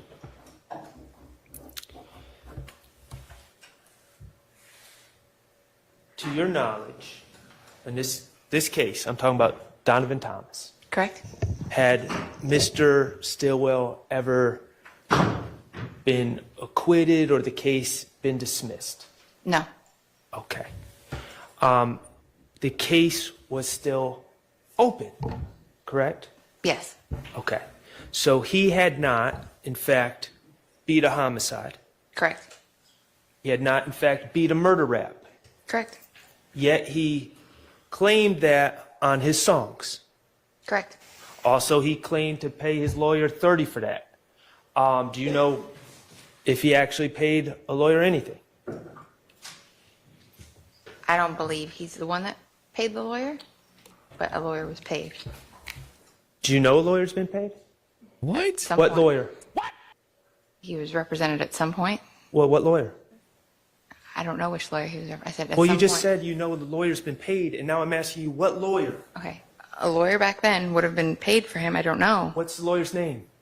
Since you had an opinion on it, You- that lawyer had been paid, what is that lawyer's name? All I said was, Mr. Shart, if he had a lawyer, they would have had to have been paid somehow. I don't know how or who. Okay, so you don't. Nah. Hold on. We got to run this back. Is that what she actually said? Stop the cap. Let's run it back and see what she actually said. We'll be the court reporter today. Because I don't think that's what she said. Yet he claimed that on his songs. Correct. Also, he claimed to pay his lawyer $30 for that. Do you know if he actually paid a lawyer anything? I don't believe he's the one that paid the lawyer, but a lawyer was paid. But a lawyer was paid. Stop the cap. So she lied. She said a lawyer was paid. She lied. And then she tries to say, that's not what I said. I said that if there was a lawyer paid, then somebody would have had a... Do you know a lawyer's been paid? At some What point. lawyer? She said at some He point... was represented at some point. Well, he what was lawyer? He was I represented. don't know at which some- lawyer he was. I said at Well, some you just point. said you know the lawyer's been paid, and now I'm asking you what lawyer? That's what she said. A lawyer back then would have been paid for him. I don't know. What's the lawyer's name? Since you had an opinion on it, You- that lawyer had been paid, what is that lawyer's name? Jeez, man. All I She said was, lying. Mr. Shart, if he had a lawyer, No, they would have that's not had to what have you been said. paid somehow. I don't know how or who. Okay, so That's you not don't. what you said. You don't know how much anyone. I did has not been work paid. on the Donovan Thomas case at all. Okay, but you just gave an opinion on it, and so you don't know how much, who, or how much anyone had been paid. I just said I don't know who his lawyer was or how much or how they were paid. The reality is, Mr. Stillwell was released on bond. She said a lawyer was Yes. paid. He didn't beat a murder rap. He had been released on bond. Yes. Okay, so claim I beat a murder rap, that was cap. If you want to call it cap. I would say incorrect, but sure. Claim that he Just paid a chill, lawyer lady. 30 for that, we don't know. We don't even know who the lawyer is. Correct? Okay? He also said in Lizard Walk, bond was $500,000 N-word. Remember that? Yes. Okay. Do you know Mr. Stillwell's bond in the case that he paid for Donovan Thomas? Do you know it to have been $500,000? I believe it was almost, not $500,000, but it was a very high amount. Okay, was it $500,000? I think, if I remember correctly, it was 300,000. Was Was it it half a million? It was not. Jeez. Okay, so that was incorrect. That was cap as well, correct? Sure. Okay.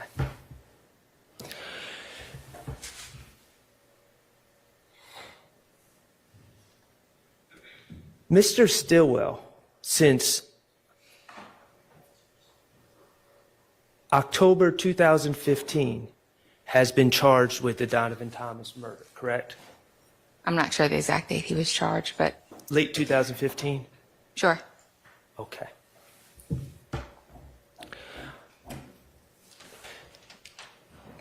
And in these songs, he openly talks about being charged for that murder, correct? Yes. Okay. And he talks about the money he paid lawyers. Sure. And he talks about the money, the extravagant amounts of money that he paid for bond, $500,000. Sure. Okay. I'm not saying you like it. I'm not saying I'm like it.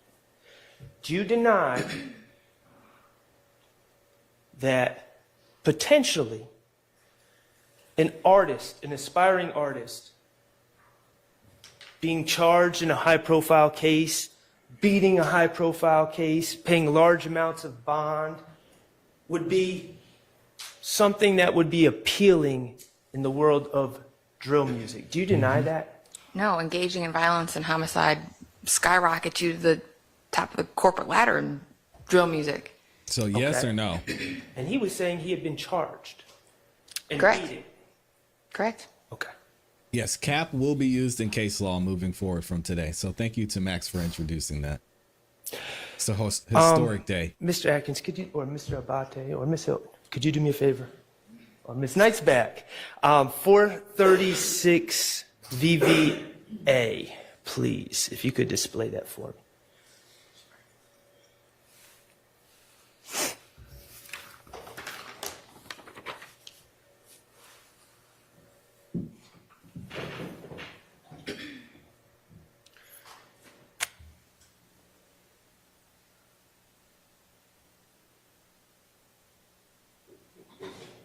Okay, this is my client, correct? Correct. And, again, this is him while he's trying to be an aspiring artist, correct? This time period? I guess. Okay. And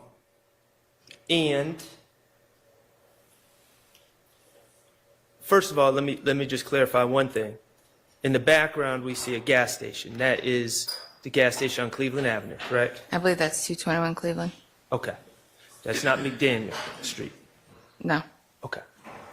Now, Mr. Stillwell, in this post, also makes reference to Donovan Thomas, doesn't he? He does. Okay. He makes reference in the hashtag Peanut Stone Grave. Correct. Okay. Publicly, he is tethering himself to that incident. Correct. Okay. And in the Morning, Lauren. in the message he writes, in the caption, it says, I fell off 100 times, 100 times I bounced back. Okay. Correct. Let's talk about some things that happened prior to this post about falling down 100 times. Mr. Stillwell, prior to this post, had someone drive by the green store and shoot at his head, did he not? Correct. Okay. Mr. Stillwell, prior to this post, was driving in a car with a young lady named Tiara Jones and another lady named Miss Duncan, and a car sped up behind that car and started shooting at them, correct? Correct. And killed Tiara Jones and put Mr. Stillwell in the hospital. Correct. Terrible. Mr. Stillwell, after he spoke to the investigators about the Tiara Jones case, was attacked on social media for talking to the police. Correct. All those things happened before he made this post about falling off 100 times and bouncing back. A lot of things happen, yes. Okay. Does this post ever say, I killed Donovan Thomas? No, but he's attaching himself to the incident. You're absolutely right. He's attaching himself to the fact that the police arrested him and people have been attacking him ever since. Isn't that true? I've been knocked down, I fell off 100 times, and 100 times I bounced back. Objection, speculation. Sustained.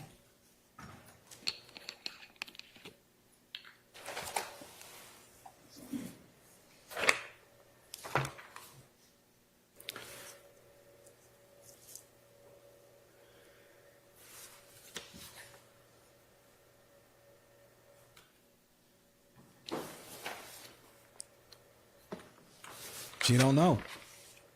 That's really what it goes down to. She has no Okay, idea. I'd like to talk to you about some of the work you did in collecting the posts from social media. And again, I don't mean to harp on this. Maybe I'm not asking correctly. I understand that you have given how many total social media posts did you pull within a folder? I don't know, they were all compiled into a folder of relevant posts. Okay, you say relevant posts. Correct. So who determined if they were relevant? If they had anything to do with the hyper-violent back and forth, I felt that they were relevant to the investigation. Okay, again, I'm going to ask, who determined if they were relevant? She did. That's It's just whatever she if felt. I felt like they were So anything to you do, I would, determined. Yes. from as being the person that's listening and monitoring the wiretap and knowing the ins and outs of what's going on, I was able to determine what was relevant. You determined what was relevant. Correct. Okay. And I understand that we have a thing of posts. What I want to know, when you're on Instagram, do you have notifications set for when people post? Are you scrolling Instagram? Are you looking at Are you certain stalking people? people's pages and not other people's pages? How are you doing it? We were monitoring both sides of the conflict, and it's not just me. There are several Monitoring. people that would monitor. We'd all look together I'm talking collectively. about the social media posts. Correct. We were monitoring both sides. Part of my job is to mitigate violence. So as a conflict is occurring, we're monitoring both sides of the conflict. So when we see, it's a constant job of monitoring to where if I see YFN down on Cleveland Avenue, which a bunch of assault rifles, probably not great. So we need to monitor constantly to say, okay, we need to get marked units down to Cleveland to mitigate that. So we're constantly, I have a unit that I work with. Everybody was involved in the wiretap, the investigation. So everybody was tuned into what was going on. Who's in that unit? I mean, the gang unit, there's a bunch of people. I couldn't tell you give you a roster at that time. It's changed, but Okay, well, if we had reports, could we know who was on that unit? Since they it wouldn't. changed. I don't know anybody in our gang unit that would give you a report of every social media post they screenshot. Why? Okay, well, I didn't ask if anyone in the gang unit would. I asked if you did. Did you write a report about exactly which users you were following to pick up specific posts? Mr. Sharp, you've asked me that before, and I've told you I've compiled every user you see in the folder is who I was monitoring. Okay, and what about is there no one else that you were monitoring that's not in the folder? That folder pretty much covers a whole lot of people. Okay, and we just take it from you. No reports. Whether No reports. you have all the posts that I captured. They're in a folder, gathered collectively, organized in a folder for Come you. on. So That's not a report. I don't know what, lady. do you want a list of screen names that were Just captured? want documentation of We the want work a you did. report. It's documented in a folder that was served in discovery. Stop.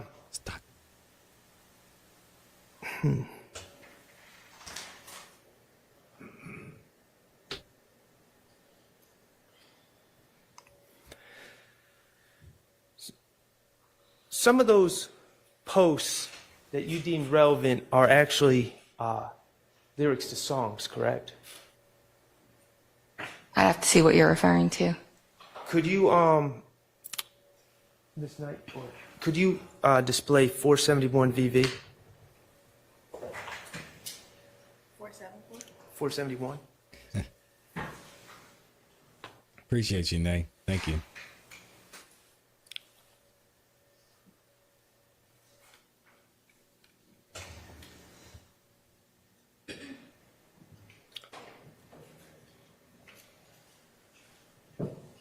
Okay.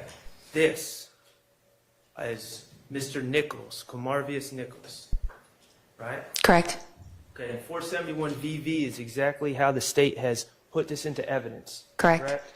All right, and we're going to get back to exactly what this is in a little bit. Correct. But those words, what you saying, I run with cold-blooded killers, okay? When are you saying that you collected this? Probably 2 days or a day or two after the murder of Mr. Drinks. Okay, and those words, those were written by Mr. Nichols? No, it's a song by NBA Youngboy that he used he chose those words to put on the post 2 days after Mr. Drinks was killed. He chose those words? So what this is it's an Instagram story, and you can select a song and which portion of that song. You can select anywhere from 10 seconds to 30 seconds, and you select that, and you can overlay it onto your story. That's what was done here. Those words. Mr. Nichols made the social media post, and in the post, he picked this song to accompany his post. All right, you know what? We're not going to get back to this. Let's deal with this right now. Mr. Kokomo, if you would, what is it, 60?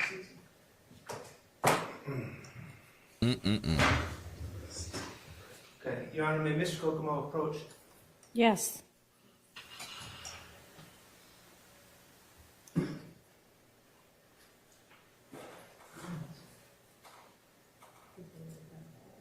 This is what Mr. Atkins. Mr. Atkins. Okay. All right. You need to show it to Investigative Viverito.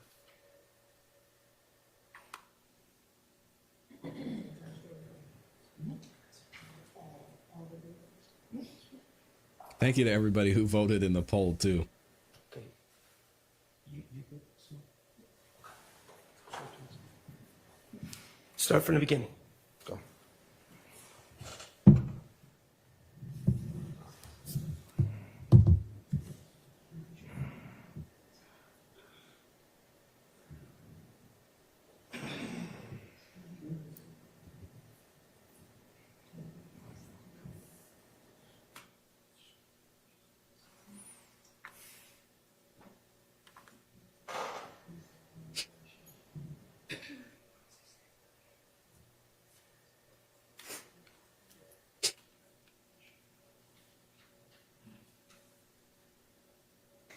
We're going to hear the audio? We can. I mean, yeah, so that is a screen. Oh, can I explain? Yeah. Okay, Mr. Kokomo, I think the witnesses had sufficient time to view it. So thank you, Mr. Kokomo. He said, "Get out of Do you here, recognize Kokomo." what's been marked as 60 VV? Yes, it's a video of his story in its entirety. Okay, and is that the way you saw it on social media? It was both a video that was submitted in discovery and a photo that was submitted. The relevant portion of that would have been relevant to our investigation was that you're posting a video the day after somebody's murdered in your presence. We haven't even gotten there yet. Do you recognize? Yes. Can you just answer the question, Your Honor, lady? I would move to admit DS60 into evidence. Admit it. Permission to publish. You may.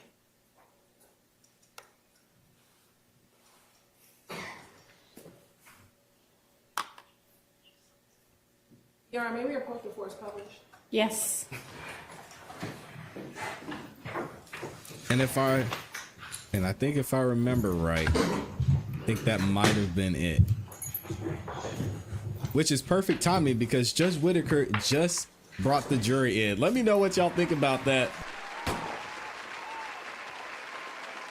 Max was in there ready, and then of course Judge Whitaker has to do what she always does and shut it down. So what we're gonna do is we're gonna go ahead and go over to court that is in session right now. We got Big Burrito back on the We stand. get to individual posts, but some of the posts were derogatory and Let me mocking rewind it a little Big bit so Miller we and at Gary's least Ford. have Correct. And then you also pulled somewhat posts that of you a thought were delay. But we're gonna be mostly live today.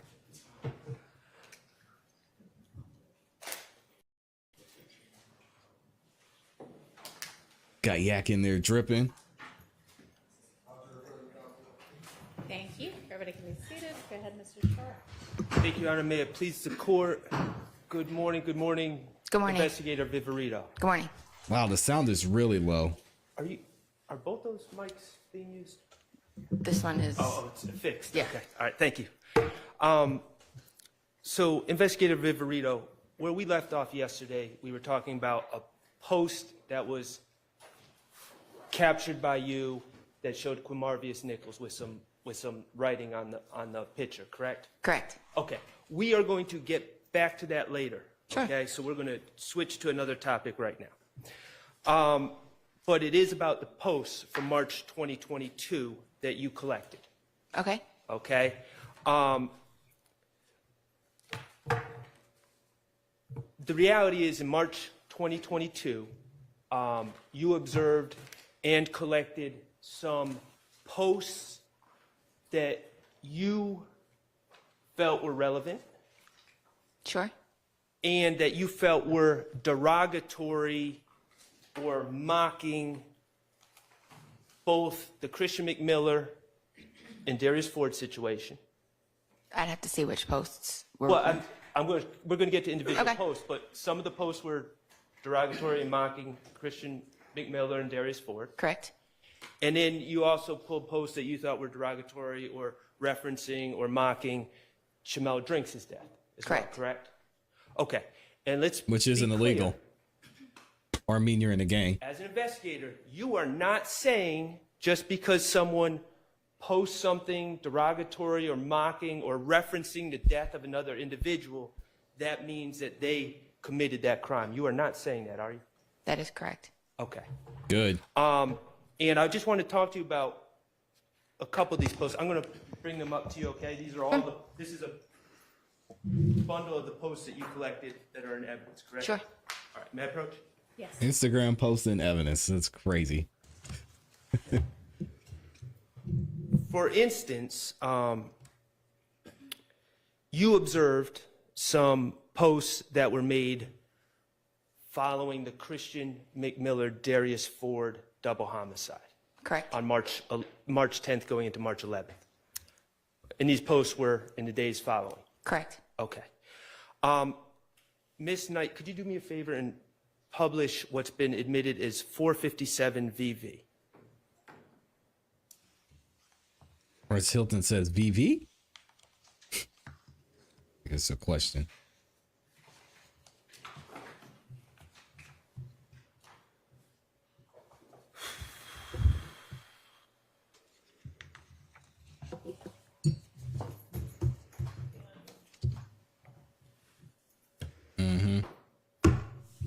Okay. Investigator Viverito, this is a post posted by one ADG underscore Big Nick, correct? Correct. And you know this person from the picture and also from his name on Instagram to be Nicholas Johnson. Correct. Okay. And in this post, when was this post collected by you? That was collected, would have been around 8:20 on March 11th. March 11th. Okay. So this is the morning after Christian McMiller and Darius Ford were gunned down. The evening, 8:20 p.m. Oh, I'm sorry. Okay, the evening after. Correct. About 20 hours after, 21 hours, or 19 hours after. Somewhere around there. Okay. And this post includes says slime and chalk. Correct. Okay. And you viewed this as a clear reference to Darius Ford and Christian McMiller being murdered in reference to a chalk outline of a body on the street. Correct. Coupled with my knowledge and interactions with Mr. Johnson in the past, yes. Right. What were those? That's what I think you wanna know. testified that Mr. Johnson, in your opinion, he is associated with Atlanta Blood Gang. Or, He's documented as a member, and he's also a fixture at 12 Atlanta Daily. okay. So you saw this post, posted the next day, referencing the death, mocking slime and chalk. Mr. Johnson has not been charged for the murders of Christian McMiller and Darius Ford, correct? Correct. And the reason he hasn't been charged is because posting something like this, while it is insensitive, while it may be wrong, it doesn't mean that he killed Christian McMiller and Darius Ford, does it? Correct. There's other things we would look at, like if he was in the vicinity of the murder on camera, coupled with a post that's not great, that would be something we'd take into consideration, but that didn't happen. And Investigator Viverito, I knew you were going to be dying to say that, and we are going to talk about all the surveillance videos and all of the situation involving Mr. Drinks when I get to it, okay? But I'm asking you specifically about posts. She's Posts starting again today. That is not a confession to killing Darius Ford or Christian McMiller, is it? Absolutely not. But as an investigator, you need to look at things as a whole to piece things together, leading you towards suspects. Okay, and that's why you collected this? Correct. Okay. Ms. Knight, I'm going to ask you to publish 462 VV.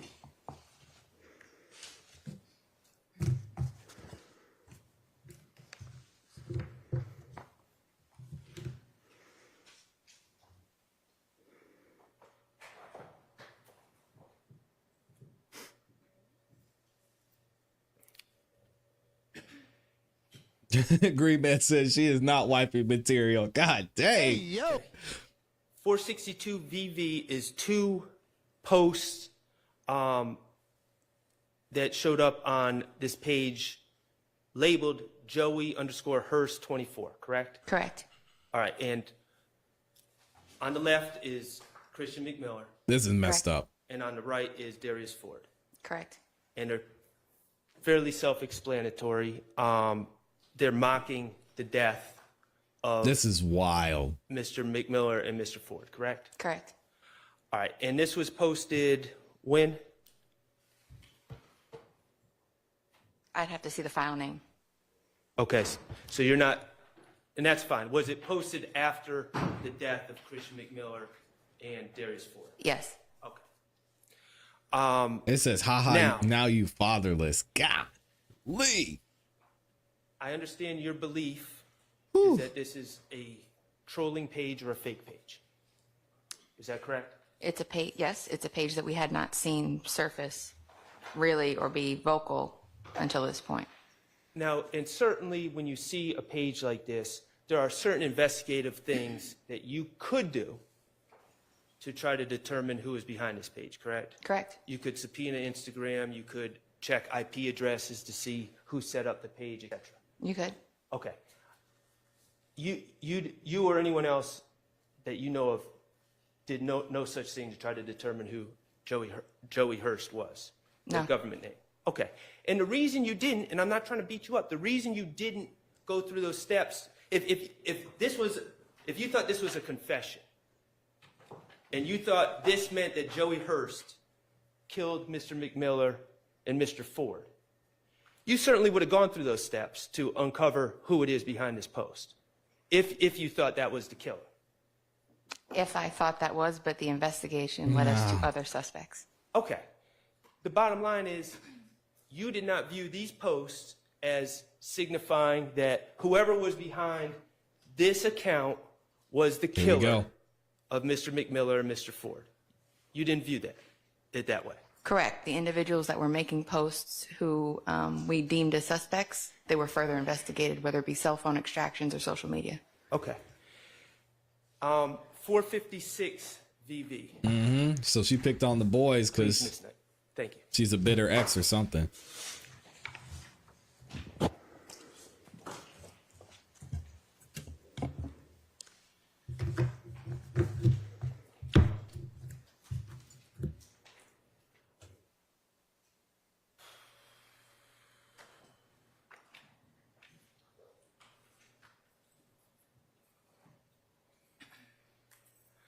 Okay, and this post was collected on March 11th, 2022 at 11:30 p.m., correct? Correct? Okay, so again, about a day after Mr. McMiller and Mr. Ford were killed. Correct. Okay, and you testified on direct about what you thought new op pack just came in. It's kind of like we're smoking on our ops. Correct. Okay. Certainly not kind, not nice, not sympathetic, and it's showing approval for what happened, correct? Correct. Okay. And this page is another one that you didn't know the government name of the person behind it. Correct. Okay, and you didn't go through any investigative steps, or anyone else that you know of go through any investigative steps to determine the person behind it. Correct. Okay, and the reason, again, is because this post, you didn't take it as a confession. You didn't take this post as saying, I'm the person who did it. Correct. Okay, cool. Finally, we're going to talk about Kelvin Watts. Okay. Okay, Kelvin Watts has not been arrested for the Christian McMiller or Darius Ford murder, has he? He has not. Okay. And this has all happened 2 years ago at Correct. this point. Okay. Really 2.5 years ago, more than 2.5 years ago. Mr. Watts made several posts regarding the death of Darius Ford and Christian McMiller. Correct. Okay. Ms. Knight, could you please publish 473 VV for me? Hey, Miss Hilton, you all right over there? Struggling. Looks like she's about to In pass out. 473 VV, that's posted by Shell Kel Nutlife, correct? Correct. And you know that that'd be Kelvin Watts. Correct. And this was posted shortly after the death of Christian McMiller and Darius Ford. Correct. Okay, and this actually depicts Mr. Donovan Thomas. Correct. And underneath Mr. Thomas's left eye are 2 shells. Correct. Okay, and as an investigator, Come on, guys. As an investigator, you're aware of like prison tattoos or eye teardrops under an eye, correct? Yes, that's what I spoke about on direct. Okay, right. And you took this as kind of a play on the teardrops under the eyes of 2 shells indicating 2 bodies, Darius Ford and Christian McMiller. Correct. The first time we started seeing the 2 shells under the eye was after the death of Christian Ford and Darius McMiller, I think, in days following. Okay, Ms. Knight, could you please publish 461 VV?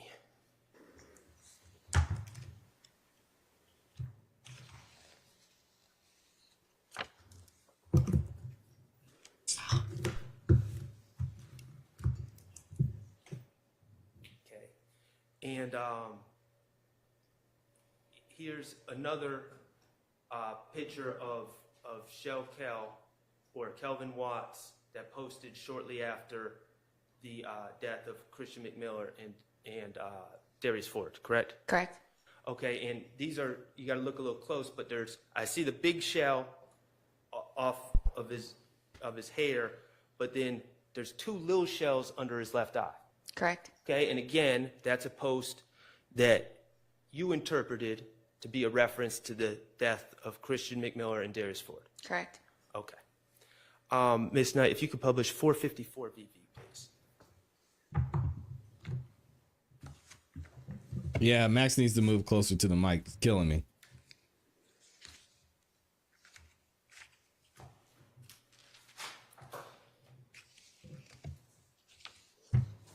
Okay, in this post, again, Yes, I can. shortly after the death of Christian McMiller and Darius Ford, correct? This was in the hours after they were killed, yes. Wish they would get And closer this to the is mic. Let me on know if Shell Kel's- that's better. Kelvin Watts' page. Yes. And again, we see the 2 shells, Correct. okay, and that had significance to you because there was 2 dead bodies. Correct. Okay, thank you. And 460 VV, please, Ms. Knight.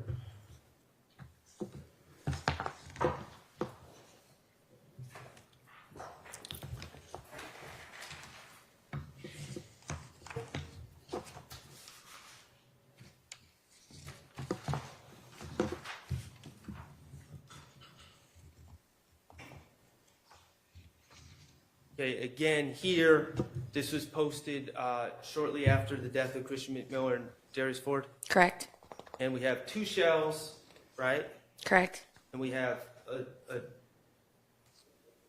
smiley face, except the lips are zip tied or zipped up, I guess, Correct. and a black heart. Correct. Okay, and this was on Mr. Kelvin Watts' page. Correct. All right. Also, and Ms. Knight, thank you. Also, you're aware that Shell Kel or Kelvin Watts has made a song that references Christian McMiller and Darius Ford, correct? He may have. You never heard Mafia Story by Shell Kel and Third World? I haven't, but it would not surprise me if he did. I heard my ops died like some thoughts, referring to 2 snakes dying with their eyes wide open and their tongues out. crime scene nasty in a fast car, died in empty traffic. That sounds about on brand for Kelvin Watts. Okay, and that was a reference to the Kia Stinger, the fast car is Kia Stinger that Mr. McMiller and Mr. Ford were in. That sounds about right. Speculation. Were Mr. McMiller and Mr. Ford riding in a Kia Stinger? They were in a gray and color Kia Stinger. Okay, and were they in fact shot on the highway? Yes, they were on the highway. Okay. Sounds should be good. Mr. Watts, despite these 4 posts that you collected and this song, has not been charged with the murder of Christian McMiller or Darius Ford, has he? No, he has not, but that's also an open investigation that's not assigned to me. So. Okay, that's fine. But But the answer is he has He not has been not. charged. And it's just 2 years, 8 months later.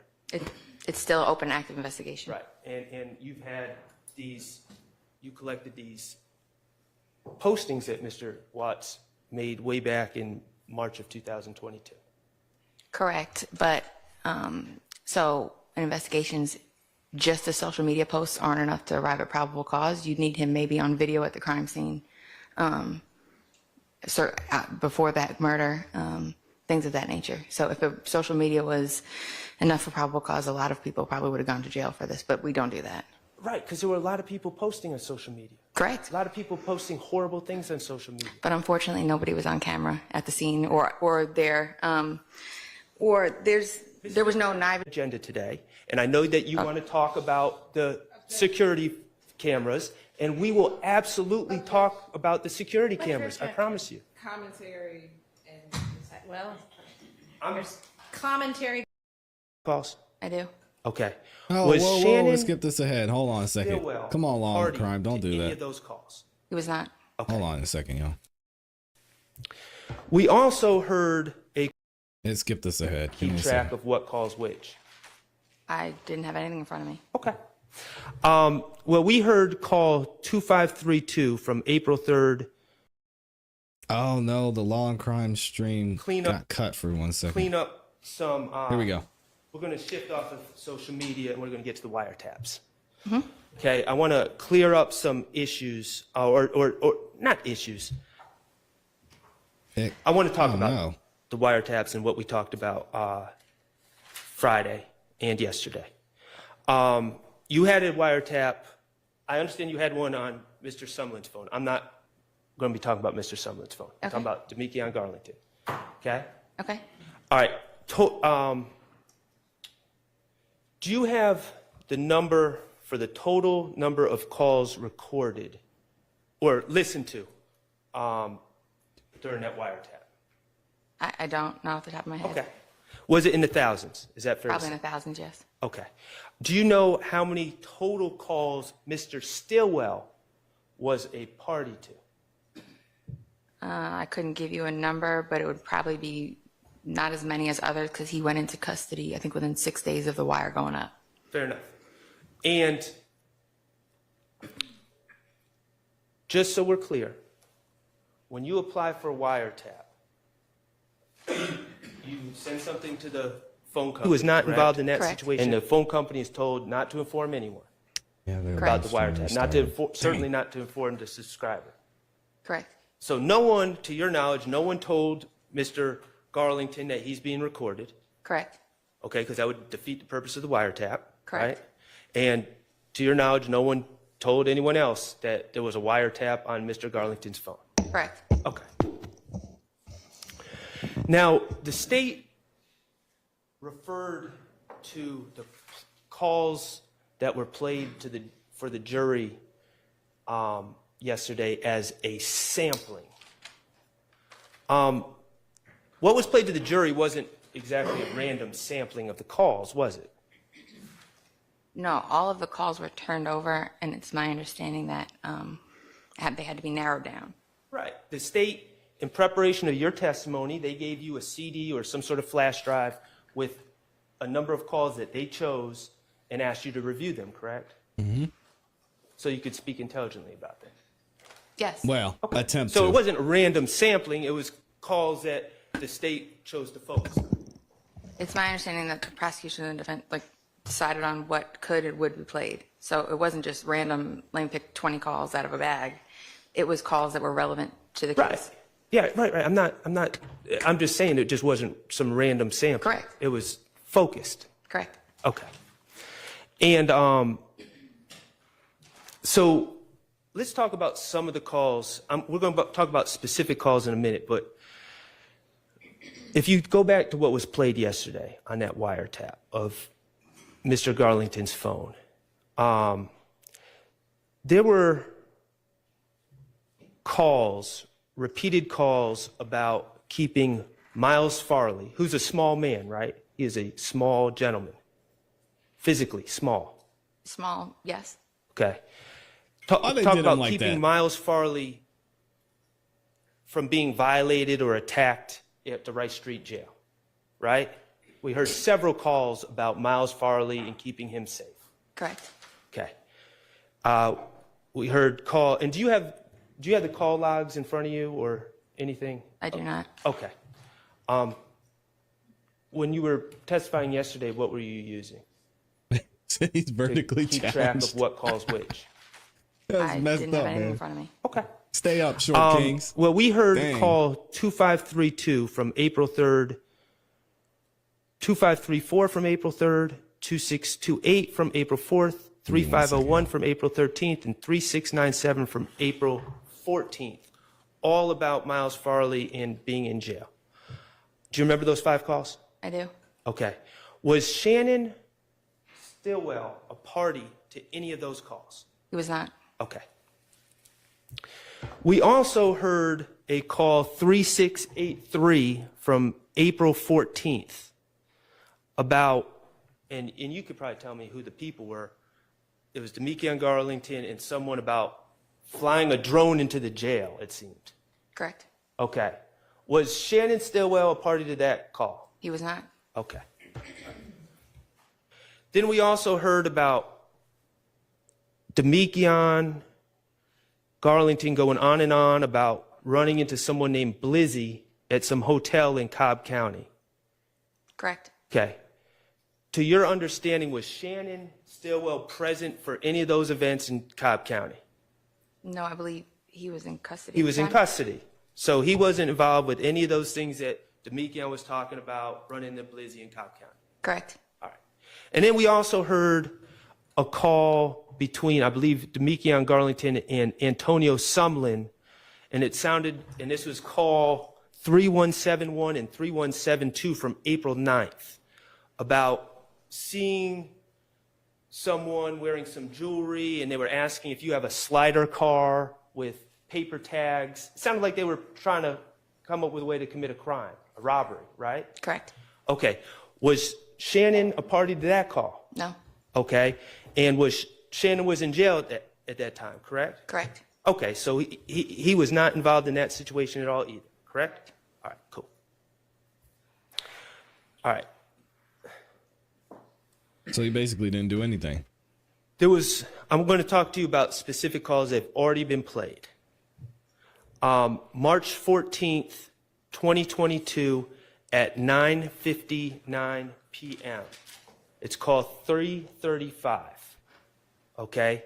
It's a call where you testified, I believe, and correct me if I'm wrong, it was a call between Demekion Garlington and a gentleman named DeMarco Boyer. That is correct. Okay. And that's at 9:59 p.m. Correct. Do you know how many 9:59 and how many seconds? Are you aware of that?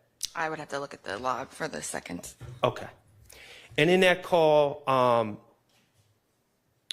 Garlington instructs Boyer to switch to video. Correct. Okay. Now, based on your investigation, you said Boyer was at the gas station. Correct. And you also said, well, you were about to say, and then I cut you off. Boyer, your investigation has concluded that Boyer was in Mr. Nichols' car. Correct. Okay, so, and you're basing that on your investigation. You're also basing on the fact that Miles Farley, in that video, when he goes back to the car, gets into the back seat at the BP. That, and there are calls from the wire that Okay. say that he's in the car, yes. Fair.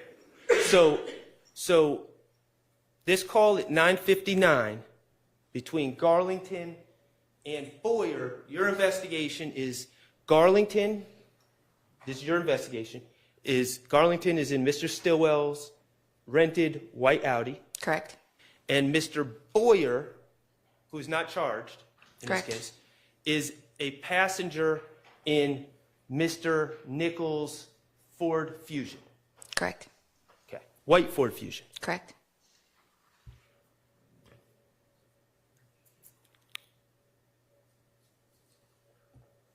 Okay. Your investigation based on the time on the surveillance video from the FedEx surveillance is that the shooting happened around 10:01 p.m., correct? I don't know if it's based on the time on the FedEx video. Okay, well, what's your understanding of when the shooting occurred? If you know. I don't know how they arrived at 10:02, but I know that's when both cars pull off shortly thereafter. Within probably a minute or two, the cars pull off from the gas station. Here we go. Now, what I want to know is... Walk them down, Max. It's going to be nice. It's a matter of timing. The 9:59 and however many seconds that this call is made where eventually Garlington tells Boyer to go to video. That 9:59 and however many seconds is based on the clock used during your wiretap. That's where we get that time, Correct. right? Okay, so that's based on the wiretap time. Okay. So, and then of course, after they hang up, then do you know if there was a subsequent video or FaceTime call? I believe you could see the data transmission come through. Okay, and do you know how long that call was or when exactly when it took place? Immediately after, but I would have to look at the log. Okay. And my question is, we have three different sets of time here. We have the wiretap time, Correct? we have the FedEx video time, Correct? and we have a BP video time. Correct? Okay. Are any of those, to your knowledge, are any of those three separate surveillance systems synced up? They're not, so typically what you would have to do is go back and sync them, because I know the wiretap is a constant. I know that's an accurate time. Okay, so you know, and that's fine. So you know the wiretap is an accurate time, but we don't know if the FedEx is an accurate time or the BP is an accurate time. I'd have to look at the timestamps on both. Okay, so I guess what I'm getting at is we can't just go by the BP time and go to 9:59 and however many seconds and say, oh, that's when that call was placed. I went off of the wiretap data. Right, exactly. Correct. Right, and that's what you were in charge of the wiretap. You went, but I'm going to go back to my question, and that makes complete sense to me that you went off the wiretap time. But we cannot go back to the BP and look at the BP at 9:59 and however many seconds and say that's when this call was made, because those two timing systems between the wiretap and the surveillance might not be synced up. Correct. I'm not sure if they were or they weren't, but typically that's something I double check. Okay. And the same Interesting. thing for the FedEx. We can't look at the FedEx time and just go to 9:59 and however many seconds and say, oh, this is the exact time when that call was between Mr. Garlington and Mr. Boyer, between those two cars was made. We can't do that, can we? Correct. I go with what I know to be constant. Gotcha. So all you're saying is 9:59 on the wiretap time. Correct. Awesome. Okay. Mr. Atkins or Miss Knight, and I should ask you, could you please publish what you played yesterday at call 350? I'm going to ask some questions first. Thank you. So, yeah, I'm going to give you a couple minutes. All right, I'm going to talk really slow because I got to give Mr. Atkins a couple minutes. Okay. So, we listened to another call at 2:01 a.m. between, do you know who that call was between? I'd have to hear it. Okay, well, I'm gonna cut to the chase. You said in court that you heard someone say, riding by the scene. I don't know if I said that verbatim, but they're riding back through, I think is the direct quote. And you said the scene. They may have been riding back through the scene. Okay, well, do you now know what call I'm talking about? I know which call you're referring to, yes. All right, and if you, and do you know who the speakers were? Well, if it's from the Wiretap, one would have been in Garlington. Right. And then I believe the other one may have been Boyer. I have to hear the call. I don't want to misspeak on it. Okay, and people were fussing with each other. Someone was fussing with someone about not having a ride to get back to where they needed to go is essentially the gist of the call, correct? Correct. All right. Now, if you could play, if you could publish. This is 350. Right, and whatever, okay.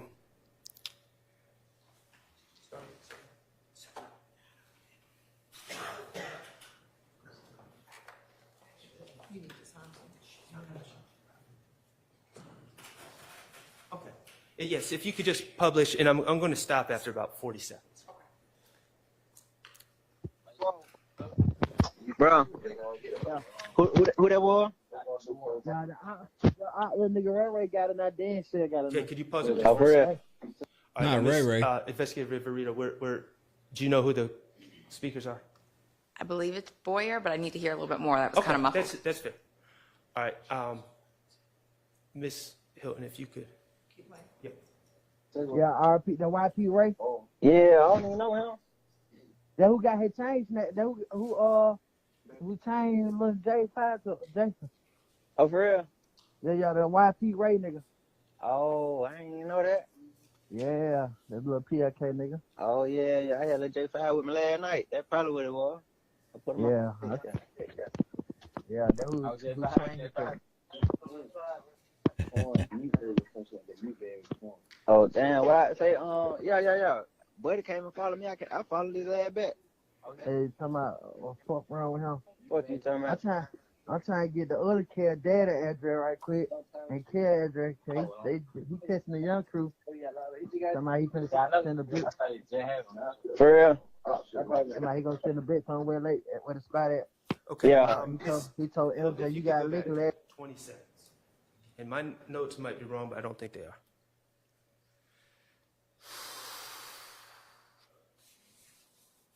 You got this, Max. Come on. Yeah. 20 seconds, please. Could you tell me when you hear anything about the scene? Okay, go ahead. Oh, for real? Yeah, the YP Ray nigga. Oh, I ain't even know that. Yeah, that little PLK nigga. Oh, yeah, I had a J5 with me last night. That's probably what it was. I put him on. Okay. Yeah, that who changed it. Oh, no. I'm sorry. Yep. Okay, I'm sorry. You're going by the different number. It's 2:01 a.m.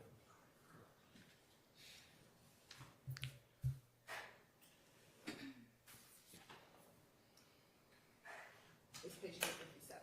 Right. It's the PD, to call 350. All right, here we go. This is the one I meant to pull up for you, Investigative Viverito. Yo. All right. There was all kinds of shit going on. I just jumped in the other car, bro. Y'all niggas don't be getting dropped off and they ain't got no motherfucking ride to go back home to. That don't make sense. Yeah. It's supposed to be getting dropped off for a nigga ride with the nigga who brought you. Yeah. That's stupid as fuck. So, you need to be on the damn hill, so. What's on with we right here down here. Yeah, what? Ride past around the sea. Okay, stop. Ride past around the scene. Did you not just hear him say riding past through the city? He said riding past trying to see. Well, where's the scene? I said, You said scene before, now you're saying trying to see, and I'm saying city. You may have misunderstood what I was saying. Or you got to understand when these calls come in, when you click on the call, it will also provide a map of where they are, and the next call may show where they traveled to after that. It's my understanding that he traveled back towards that area. Okay, but towards the area, you mean the city? It's in the city, They never right? left the city. Okay. Investigator Viverito, you previously testified Oh, that man, here we go. he said going to the scene, and now you're saying to this jury that he didn't say scene, he said see. Is that correct? I don't know Got if it. I said he said. I don't believe I said he said he's riding through the scene. He may have rode back. I believe he was traveling back towards the scene. And I know you're an expert, but if the jury listens to this and hears city, is that okay with you? But that's not what's said, so I would clarify for them. I understand that you want to tell everyone what's said here, but you've already given two different stories. You said scene, and then you said What's your see. objection? Argumentative. Overruled. It's Can we just go by what we hear? he. Is that okay? Sure. Thank you. He said, I know you're an expert. Okay. Call 416, and I don't need this published. Thank y'all. It's from the early morning hours of March 16th, 2022. Okay. Judge Whitaker said. There was actually two calls that were played. Do you recall? Correct. Okay, one is Mr. Garlington and someone that you say is my client, and the person's whispering. I'm not even going to dispute it, okay? Okay. We'll just say it's my client. Okay. Whispering about hiding in the crawl space. Correct. Okay. And then the second call is Mr. Garlington and my client talking about what just happened. Correct. And of course, what just happened was the house was shot up, and then a bunch of police officers showed up, and no one was arrested. Correct. Right. Okay. So, and that was the same day, of course, that you spoke to Shannon Stillwell. You put him in the back of the police car, or someone put him in the back of the police car, and you spoke to him, and he told you he was, in fact, driving the white Audi. Correct. All right. So, that call, let's just review some things that were discussed by Mr. Garlington and Mr. Stillwell. They talked about their amazement about not being hit by any of the bullets that were fired into 2830 Waters Road, correct? Correct. They talked about their amazement that the police let them go from that location. Correct. They talked about how they hid from the police. Correct. Mr. Stillwell talked about being placed in the police car. Correct. Mr. Stillwell said that he denied knowing McMain when asked and said he was from Thomasville. Correct. Okay? That was misleading, right? Correct. Because he does, in fact, know McMain. He does. All right, and McMain, just so we're clear, is Christian McMiller. He is. Yeah. And he talks about getting out of there as soon as possible. Like speeding away because he couldn't believe that y'all, the police, let him go. He does, but he says prior to leaving, he collected his FN and his rifle or stick and he left. I'm going to get there. Okay? And they talked about seeing you too, right? They did. All right. So let's talk about, I know he, in that call, and clearly I'm getting there, he talked about sneaking his FN away from the scene, right? Correct. And about sneaking his stick out of one of the cars. I think the gray car. Correct. All right. Mm-hmm. Okay. Now, the FN, you've testified, you know that an FN 57 is registered in Miss Taisha Alexander's name, correct? Yes. Okay, and that gun was located at Meadowlark Drive on March 17, 2022. Correct. Correct? The next day after this call. Correct. All right. Does that FN shoot .40 caliber bullets? Does not. That could not have been the murder weapon for Shamel Drinks. No. Could it? Okay.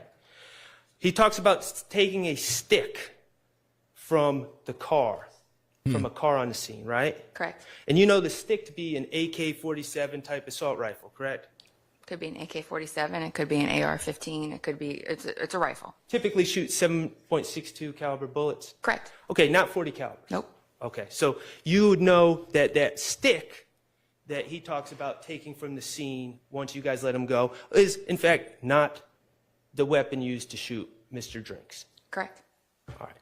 And in this call, where, again, you don't have any reason to believe Mr. Stillwell knew he was being recorded, Correct. or Mr. Garlington knew he was being recorded. In this call, he never talks about taking any other guns from the scene. Correct. Okay.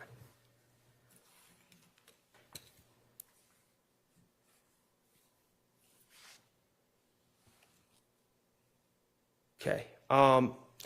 Call 2119 is another call that was played. It's from April 1st, 2022 at 12:29 a.m.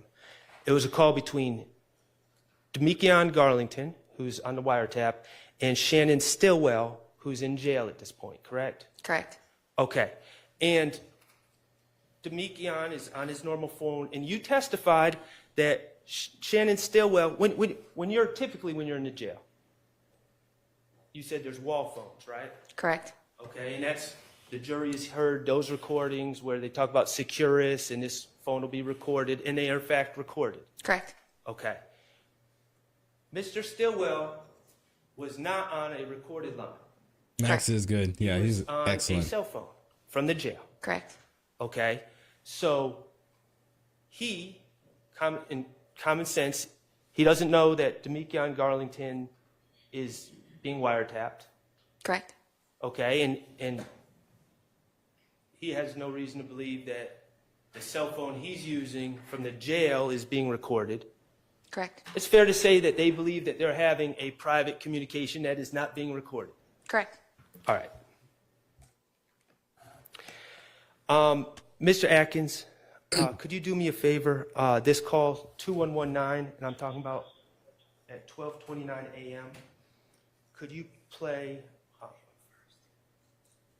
on April 1st, 12:29 a.m.?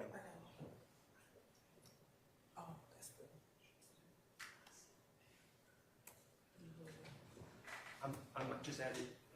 Okay, yes. You know how to make consult with it? Yes.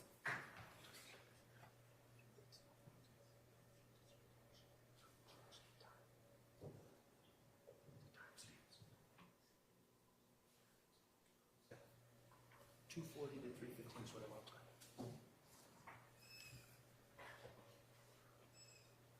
And we're just going to cue that call up, okay? And I'm going to ask you some questions about it. Sure.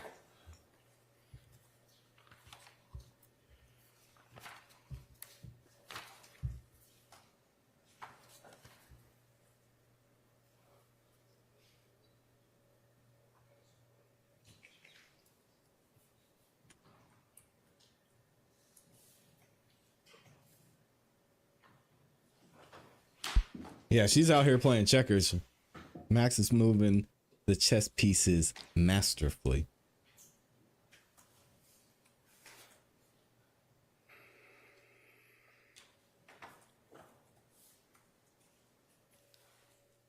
I hope he brings up the watch too.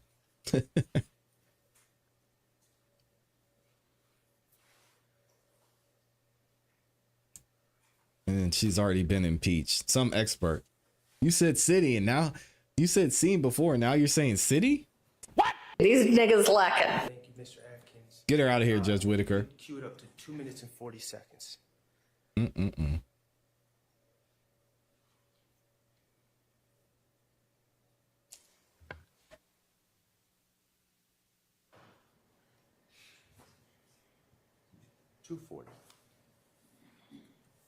Come on, guys.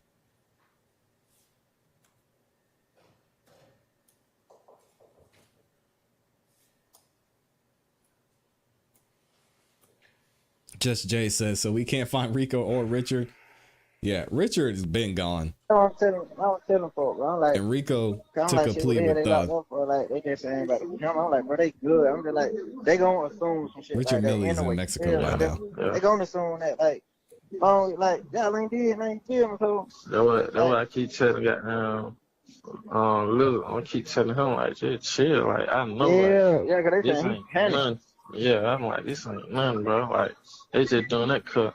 They seen as a goddamn gas station. Like just chill. You see what I'm saying? Yeah. Hell yeah, man. That's what I'm telling. I keep telling man the same shit. I'm like, listen, bro. Just like you, like, bro. I'm telling probably in the cab. Listen, bro. No, just tell them before you don't want to talk, bro. Like, Not one word. yeah. Go down or what they try to portray or what they say, man. Don't say shit. Hell yeah. Smart. I ain't know that though, but so I didn't. Hey, Lil Danny, just And you can keep that up. hold I'm on. going to ask you to play another part. But thank you, Mr. Atkins. So on that call, again, It's coming. Don't neither worry. party has reason to believe they're being recorded. That's Demekion Garlington and Shannon Stillwell. Correct. And they talk about they going to assume shit. Correct. Mr. Garlington says, y'all didn't do nothing. Correct. And then Mr. Stillwell says, they just saying it because they seen us at the gas station. Correct.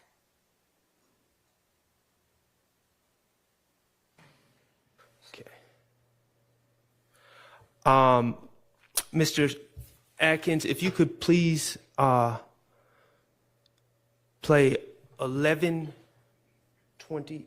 at 11:28.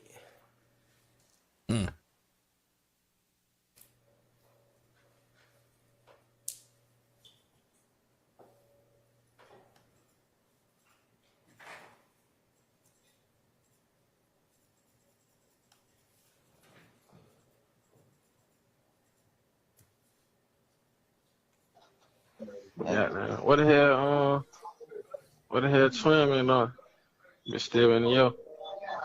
Yeah. Okay, what is that? You know what I'm saying? Yeah, see. Who? Yo folk. Yeah. Okay, what is that for them?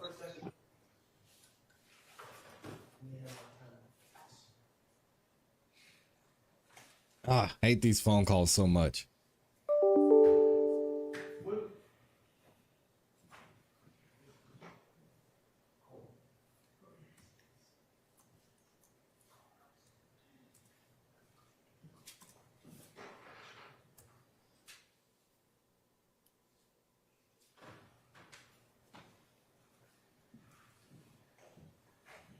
We're going to come back to that one because I want to get the timing right.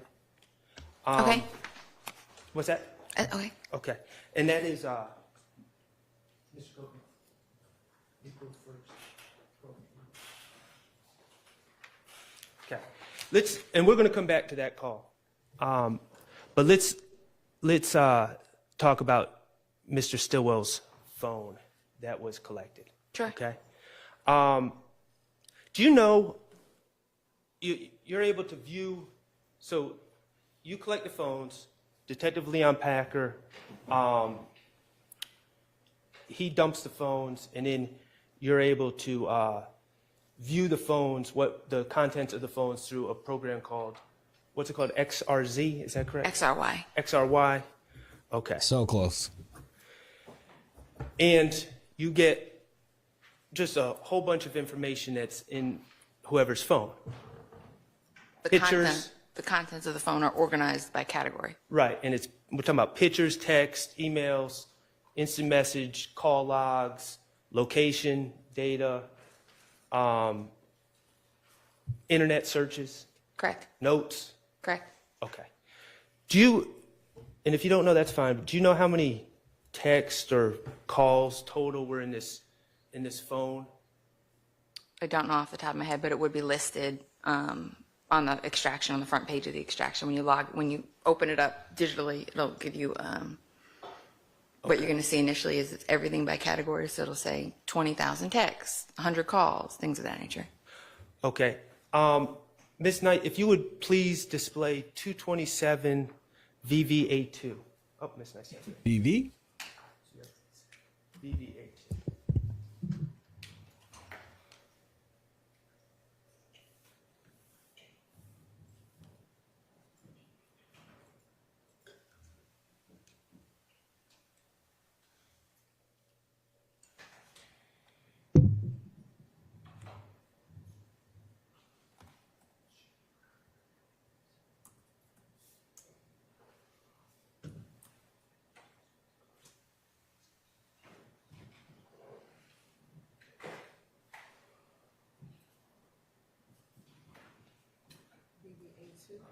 Yes.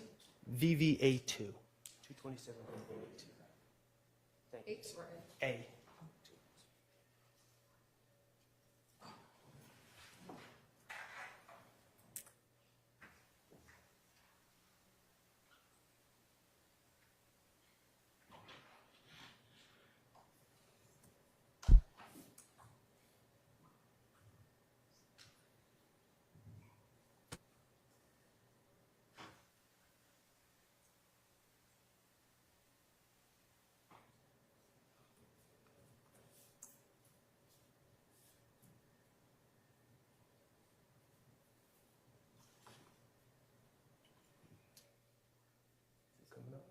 Shouldn't be that hard to find. Oh, Miss Love got canned. I see Patricia's asking about Miss Love. She's out of there. Couldn't do it. Okay. This is one of the text messages or one of the text conversations that was introduced on Friday, I believe. Correct? Correct. Okay. And this is from Mr. Stillwell's phone. Correct. All right. And in his phone, Mr. Stillwell's talking to, is that D? Do you know that number to be Demekion Garlington? I believe so, yes. Okay. Because there's a couple of D's in this case, but you believe this to be Demekion Garlington? He did change his number right before the wiretap, so I believe that's the number before. Okay.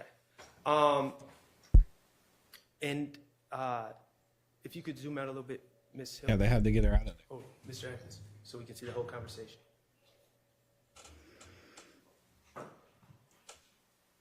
Thank you.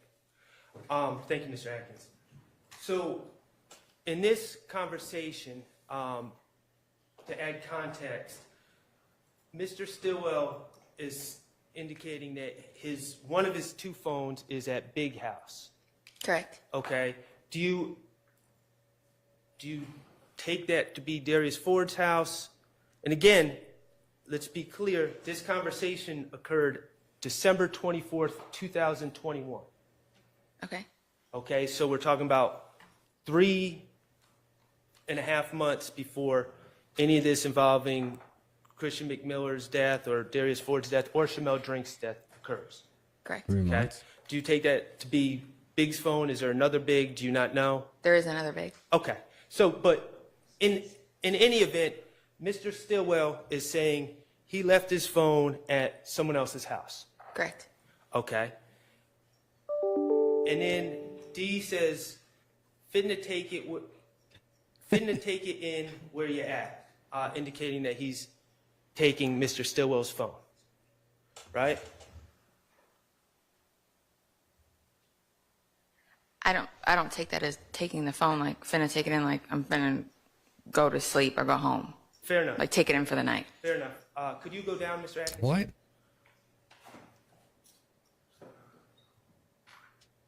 Okay, and this is the part that the state introduced.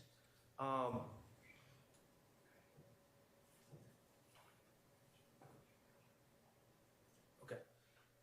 He says, if Polka asks, tell her I'm op hunting. Okay, he did not say I'm op hunting. Correct. He said, if Polka asks, tell her I'm op hunting. Correct. Okay, and Polka you know to be who? Miss Taisha Alexander. And that is Mr. Stillwell's girlfriend. At the His time. paramour. I guess, yes, I don't. Yes, Something at the time, like- something like sometimes, yes. And you also know from your review of the Oh, shots calls fired. that Mr. Stillwell was having some issues with fidelity.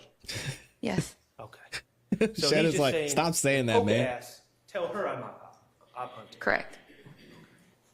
All right. Thank you, Mr. Atkins. Mr. Atkins, can we go back to that call? I think I finally got my stuff together here. Okay. Remember that call that we were just talking about with, and just to review, it's Garlington and Mr. She Stillwell, says sometimes. And they were talking about people were going to assume things, and they're just saying it because they saw us at the gas station. Correct. Okay. I want to play, Mr. Atkins, if you could start playing it. I guess we could start at 11:28.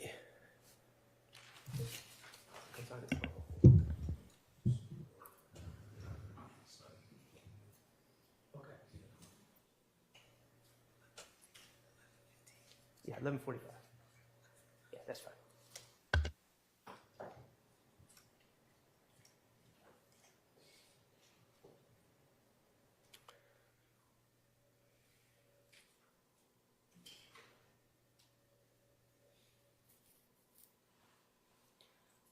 Yo, folk. Yeah. I was there with him yesterday. Yeah. Yeah, he got out of town now. So he's gonna get ready to come back. I was just gonna lie with his ass. Yeah. You ain't talked all night. That whole night crazy, bro. Yeah, I just talked to her today. I talked to her today. Man, that be crazy. I was telling her, I'm like, he on the cell phone, like, he probably be over there, like, what not? She like, what? You really think you gonna tell on me? I'm like, man, hell nah. She crazy. I don't even be texting that back no more. I should be texting on, like, on the tablet and shit? Yeah, I don't even be responding to her. That crazy. Yeah. Hey, look, I'm finna get bro back his phone, right? I'm gonna get up with you though. I do that, man. I got you. Love you. I love you too. All right. Well,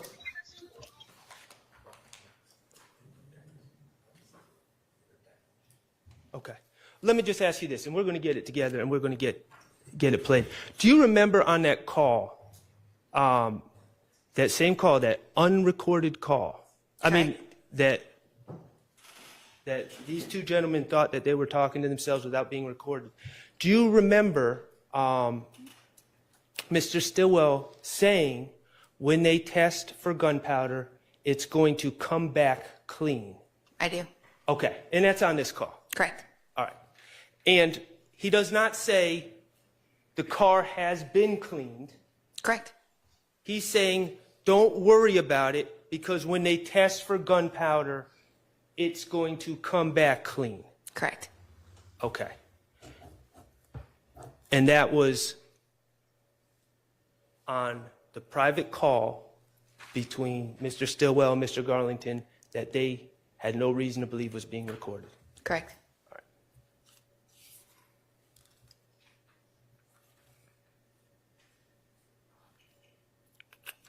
Okay, I'm going to go back to the phone.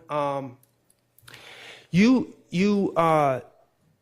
made note of 227 VVB11, and we don't need to display it, but it was basically something in Mr. Stillwell's notes that said, pop my shit, I really got options, poor little ops, they be dropping. Correct. Okay, and that was in March 15th, 2022 at 12:52 a.m. The phone says that that's when it was entered. It might say either modified or entered, yes. Okay, and that was, and we're going to get to it, but you're aware that Mr. Stillwell's grandmother, Betty Jackson, texted him about the shooting, about seeing it on the news that night? Objection, assuming facts not. Well, it's going to be in evidence. I'm asking if she's aware. You're aware of that? I was aware that Miss Alexander notified him about a shooting in Mechanicsville. I don't know if Miss Jackson did. Okay. It was hours, this would have been hours after Miss Alexander alerted him as well, correct? Okay. Correct? I'd have to see it. I'm not. Okay. All right, well, we'll get to it. But this was at 12:52 a.m., Okay. right? I haven't seen it, so I just. Okay, and we've already discussed ops. Correct. Dropping ops. Those are common themes, common topics of drill music, correct? Correct. Okay. And at the time, your investigation, at the time that he entered this note into his phone, he was in fact at the studio, correct? At 12:52 a.m. on March 15th. After leaving the gas station, they went to a studio. I did not have location data on Mr. Stillwell to say, but I believe they should have still been at the studio. Still been at the studio creating music when he entered that note. Creating music, hanging out. Like, yeah, that's what they do. Hang out at the Okay. studio. All right, cool. And then you talked about search words, a search that you noted about a Windsor Street shooting, right? That was in Mr. Stillwell's phone. So he didn't, and I clarified that on direct. He Right. didn't search Windsor Street. He searched Fox 5 Okay. and then Well- clicked on, and then within Fox 5, then searched the Fox 5 website. I appreciate that. It's not so illegal. on 3/17 at 2 in the morning, Mr. Stillwell clicked on the Fox 5 website to this article.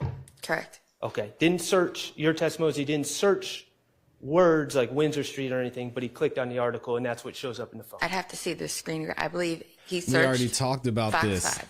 Traveled to the Fox, like say I open my phone and I want to go to She doesn't know whatever what web, she's Amazon. talking about. I search Amazon. Click on Amazon. This lady is lying and so then on much. Amazon, I would then search. That's what happened. So he searched for Fox 5, went to Fox 5, then went on Fox 5, I believe searched Windsor Street shooting, and then clicked on the article, is what it looks like. Okay. And Miss Knight, could you just display 227 VV88 so everyone knows what we're talking about? He said burritos full of gas. Hey, yo. Oh man, chill.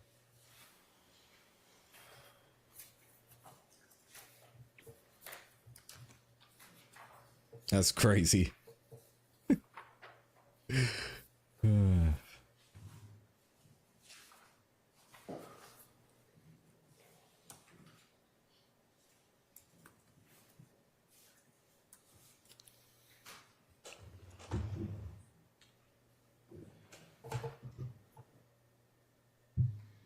Okay, so this is what you're talking about, right?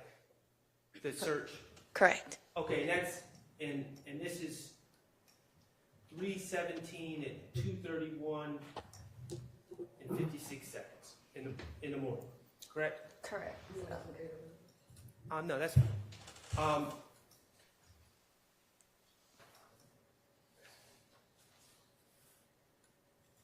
I want to show you some documents, investigator. Sure. It's okay with you.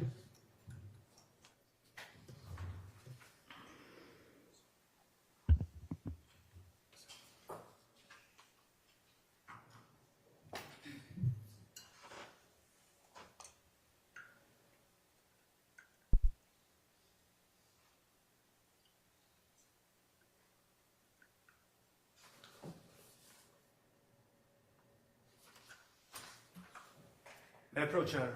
Yes. Investigative Viverito, I am approaching you with what's been marked 57A, DS57A, DS57C, and DS58. Could you look at these and tell me if you recognize? Sure.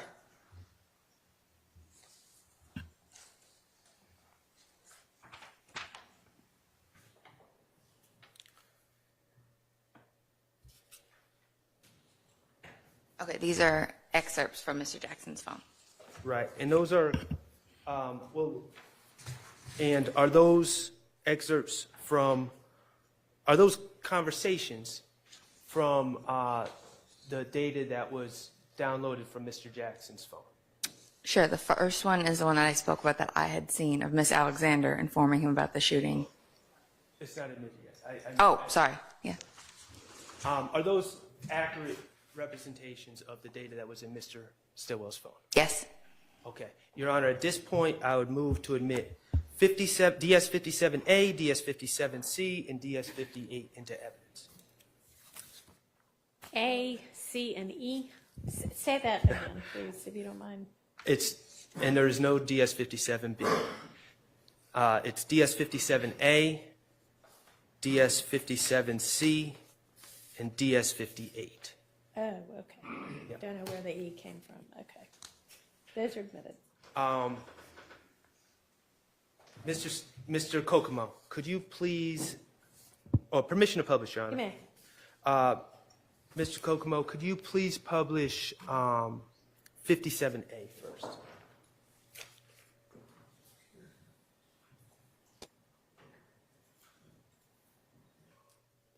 Shout out to Mr. Kokomo putting in work.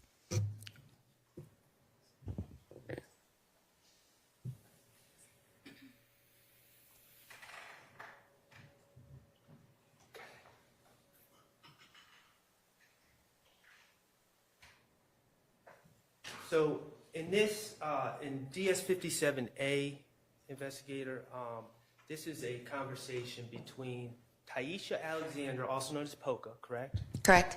And Mr. Stillwell. Correct. Okay.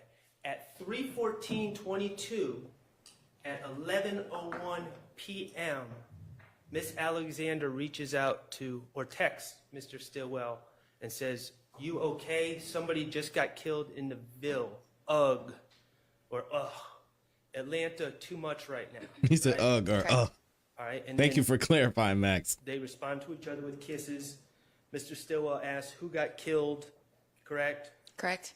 And then Miss Alexander eventually says, "I don't know yet," but before that she sends some sort of screen message, correct? Correct. Okay. And that's at this. The message is sent at 11:19:47 p.m. Correct? Correct. All right. And Mr. Kokomo, if you could publish 57C.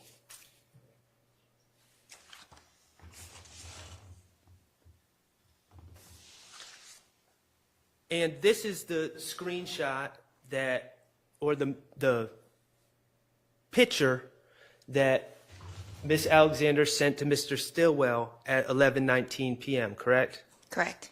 And it's a photo, and is that Windsor Street? I believe so. And it's captioned, "Somebody just got killed in Mechanicsville." Correct. And it's posted by someone named Bori Billions. Correct. And whenever Miss Alexander sent this picture or downloaded it, it already had 2,000 views, correct? Correct. All right. So by that night, just based on what we see in this phone, by that night at 11 o'clock or 11:15 or 19, the word had spread about a shooting, correct? Correct. In Mechanicsville, Correct. where someone was killed. Correct. Okay. And this was not a secret. It was being spread throughout social media. Correct. All right. Mr. Kokomo, if you could post DS58.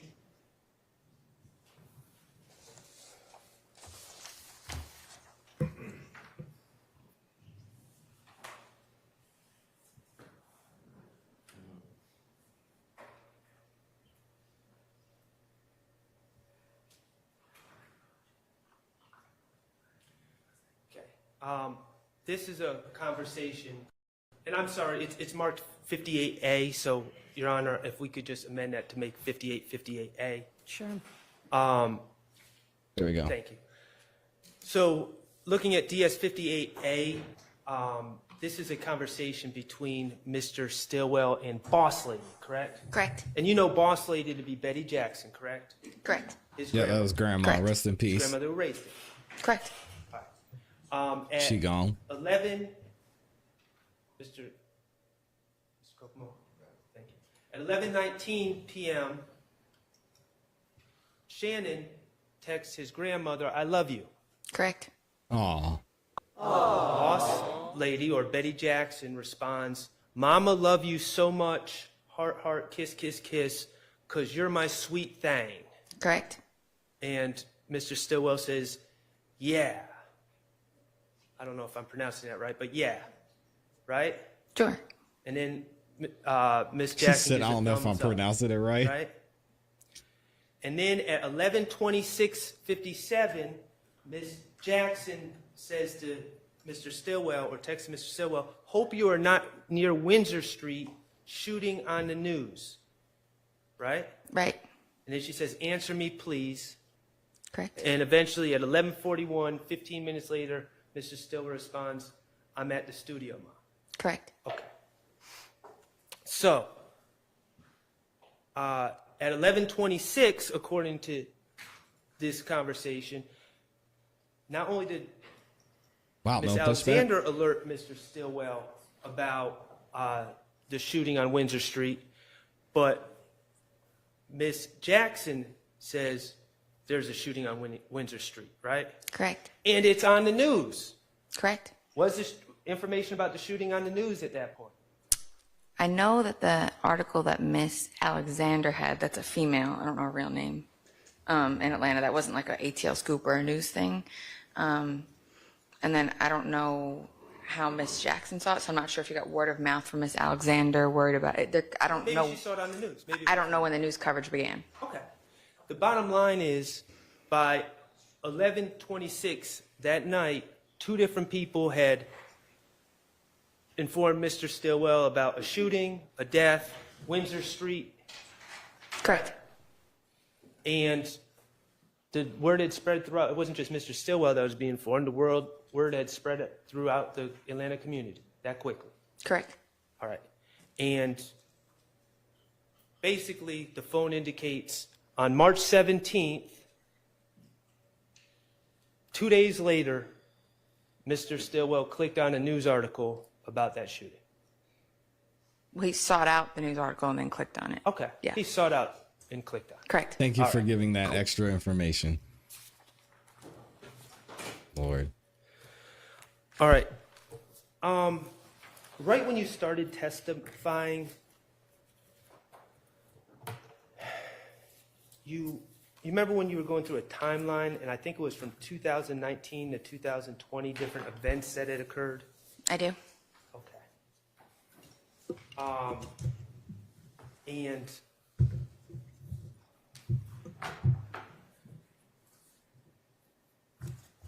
we heard a lot of names. Tanquarius Mender, right? Correct. And you said he's a member of the Rolling Crips. As well as YSL, yes. Okay, and we heard about Stephen Harris, Correct. and he's a Crip. And we heard No, about, I'm sorry, Stephen Harris is a member of YSL. okay, he's a member of YSL. We heard about Marcus Sims. Correct. He's a Crip. Yes. Okay, we heard about Wayne Alford. And we heard about a bunch of other names in this timeline Correct. that you were going through. Well, first of all, let me just ask you this. When you were asked about all these events, you were referring to some sort of, you Can't were be a Crip refreshing in your the blood. recollection with a sheet that was in front of you. Correct. Okay, that was highlighted, color-coded. Correct. Okay, did you create that sheet? Mr. Abadi had created the sheet as a timeline. Okay, so when you were testifying about those events, you were refreshing your recollection. You were being asked questions by the prosecutors, correct? Correct. And then you didn't have any reports of your own with you, did you, about any of these events? No, I didn't. I was at the GBI at that time, and they were APD cases, so they wouldn't be my reports. So you didn't investigate any of these events? So the way it would work is gangs typically doesn't take an aggravated assault or a homicide or things of that nature. We will work with those units and provide them information and assist with their investigations. So the reports, I will help with the cases, but they would fall with those investigators. Did you have any reports with you when you were of your reports with you when you were discussing those? No. Okay. But you were refreshing your recollection off of a sheet of paper that was prepared by the prosecutor. Well, this is something we had discussed. There's numerous incidents, so we needed a timeline to keep them correct. All right, well, let me just ask you this. In all those things, 2019, 2020, that you discussed, all those events, Shannon Stillwell wasn't charged with any of those events, was he? He was not. Okay, cool. You remember when you talked about how I was asking you about your reports and you said you write them in search warrant applications? Correct. All right, I want to talk to you about that. Brooklyn clock. What? You did a search warrant application for the house of Jeffrey Williams on 355 Allison Drive, correct? Correct. Not moving into evidence. I'm going to ask you some questions about that affidavit. Would having your affidavit that you wrote Sure. up there with you, would that be helpful?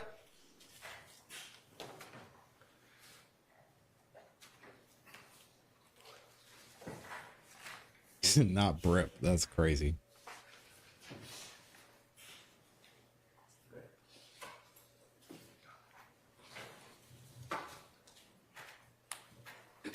May I approach? You may.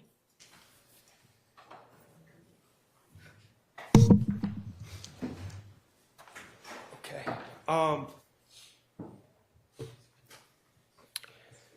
These affidavits that you fill out to take to a judge to try to get a search warrant, they're under oath? Yes. Okay.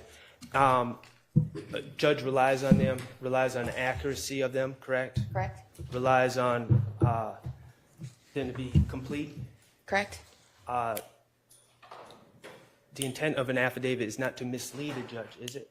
No, Okay. And you wouldn't mislead a judge, would you? I would not. Uh-oh. Where are we going? And you filled out this affidavit on May 9th, 2022, correct? Following the presentation to the grand jury, yes. Right. May 9th, 2022? Correct. Yeah. And that was also Oops, sorry, y'all. in the wake of My bad. these various attacks on Lucci, on Rashawn Bennett in the jail. Correct. Okay. In fact, you were interested. You had that one with Jaden Myrick. With Mr. Eppinger and Mr. Sumlin, and Mr. Eppinger was trying to get Mr. Sumlin to talk to someone to get payment, right? And you suspected that person to be Jeffrey Williams. Suspected, and that was confirmed by Mr. Sumlin. Okay, so you suspected that to be Jeffrey Williams. Right, and was confirmed by Mr. Sumlin, yes. Okay. Again. Yes, just I suspected, please, just yes. Questions I ask, okay? Judge Whitaker needs to step in here. This is obnoxious. You saw a search warrant for Jeffrey Williams' home for evidence on these matters, correct? No, Okay. You sought a search warrant for Jeffrey Williams' home. for his body, for his cellular devices, and for gang evidence. Okay. Okay. So, in Mr. Williams' home. Correct. In your affidavit is what's used to develop PC, or probable cause, for the judge to rely on, right? Correct. And in your affidavit, I think it's in the 4th page, you reference a post that you saw on the internet about Jeffrey Williams posting, YFN, and this is already in evidence, YFN, if ain't like what you do for your mother and kids, I would have been killed you, right? Correct. That's referenced in your affidavit. Which page is not on 4? Well, mine's not numbered, but I'm just going to go by.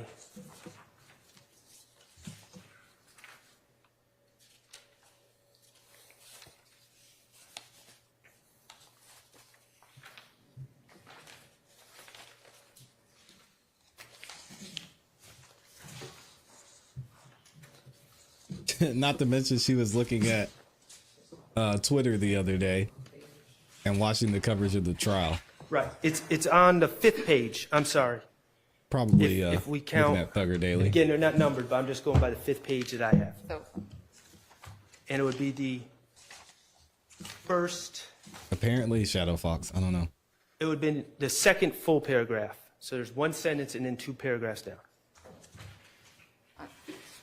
1, 2, 3, 4, 5.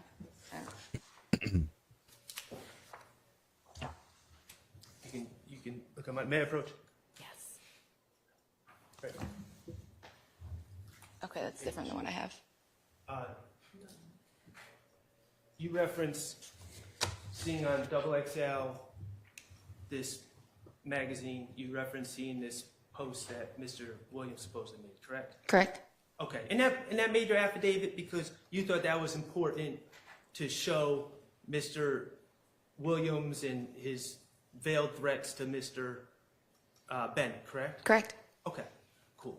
Can I have that back? I'm just going to need it. Sure. I'll bring it back to you. Now, you also, 2 pages after that, whatever page you have it, I have in the beginning it says details 4. I'm going to have to see the page because these pages are out of, whatever I have is not the same as yours. You can have it. Okay, no, I see that one. Okay, I got you. All right. Also in your affidavit, you include a text thread between Mr. Wooney Lee and Mr. Williams, correct? Correct. And as part of this text thread, you draw the judge's attention to a specific line, correct? I included that amongst other things in the affidavit, yes? Well, there's one particular line that you put in a bigger font, and you also circled it, or it's circled, correct? It's circled, yes. Okay. And you circled it to draw highlighted. attention to it, correct? To what I was referring to, yes. Yes. And the line that my God. you circled to draw attention to was YSL rule the world, kid, 24M on an N head, correct? So you put it on the billboard, correct? Okay. And you wanted to highlight that passage said by Mr. Williams in the text thread, correct? Correct. You wanted to highlight that for the judge. Amongst other posts, yes. Okay.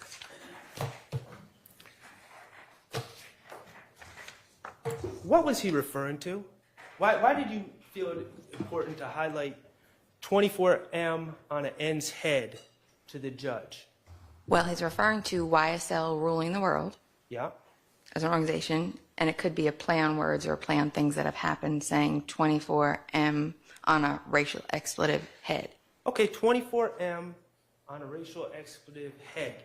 It 24 sounds like million? Mr. Williams had money on someone's head. It could be taken that way, yes? It could be taken that way, and you highlighted it and circled it for the judge, correct? Correct. 24 million? Mr. I doubt it. And you believe that too. You wouldn't have misled the judge about what was being discussed, would you? You believed that to be a threat, didn't you? I didn't say it was a threat. It's saying that he's willing to, that's how they Max is talk. like, you're crazy. They'll talk about, they have the ability to put money on people's heads. Wow. Mr. Kokomo, could you please publish Jeffrey Williams 3 and 4? Is that correct? Max said, this lady. These niggas lacking. Come on. Okay. Could you please publish Jeffrey Williams 3? Oh, before you do that, in this thread that you highlighted in your affidavit to the judge, this thread between Wooney Lee and Mr. Williams took place on February 7th, Crazy. 2021? Correct. Okay.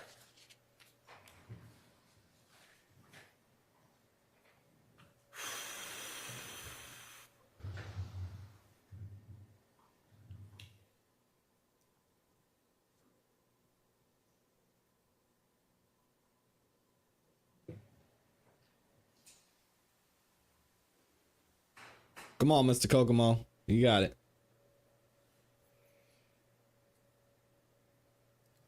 You gotta unmute it, brother. You gotta unmute it, brother. Refresh and unmute. Come on, man.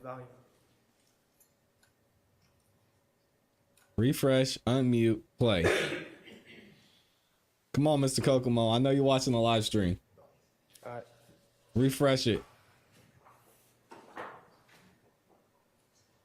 You can put 24M on the front of your head. Y'all young hoes get in line. Slime rule the world. Believe it. Y'all niggas out this motherfucker spending 24 million on their heads. You can put 24M on the front of your head. Y'all young hoes get in line. Okay. And could you please publish 3 Jeffrey Williams 3A.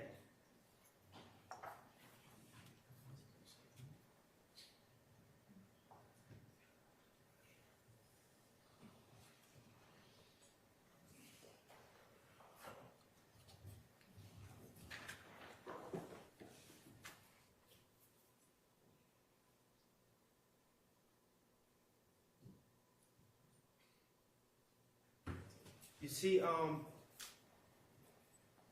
what's displayed is Jeffrey Williams 3A. I do.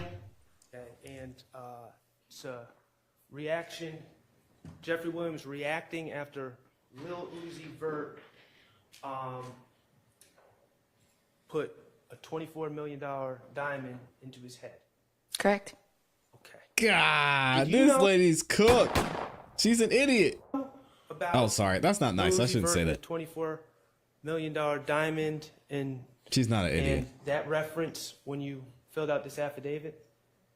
I did not, but I would still stand by what I put in the affidavit. Okay, so you're telling me right now She's not an a expert, though. sworn statement to a judge with knowledge that Lil Uzi Vert just got a $24 million diamond put into his head the days before Mr. Williams typed that, you would still put that quote, YSL ruled the world, 24 million on an N head in that affidavit. Objection. Vague, compounded, maybe mischaracterization of what the witness No, said. stop, Hilton. Stop it, please. I did not have knowledge of Lil Uzi Vert getting a diamond in his head.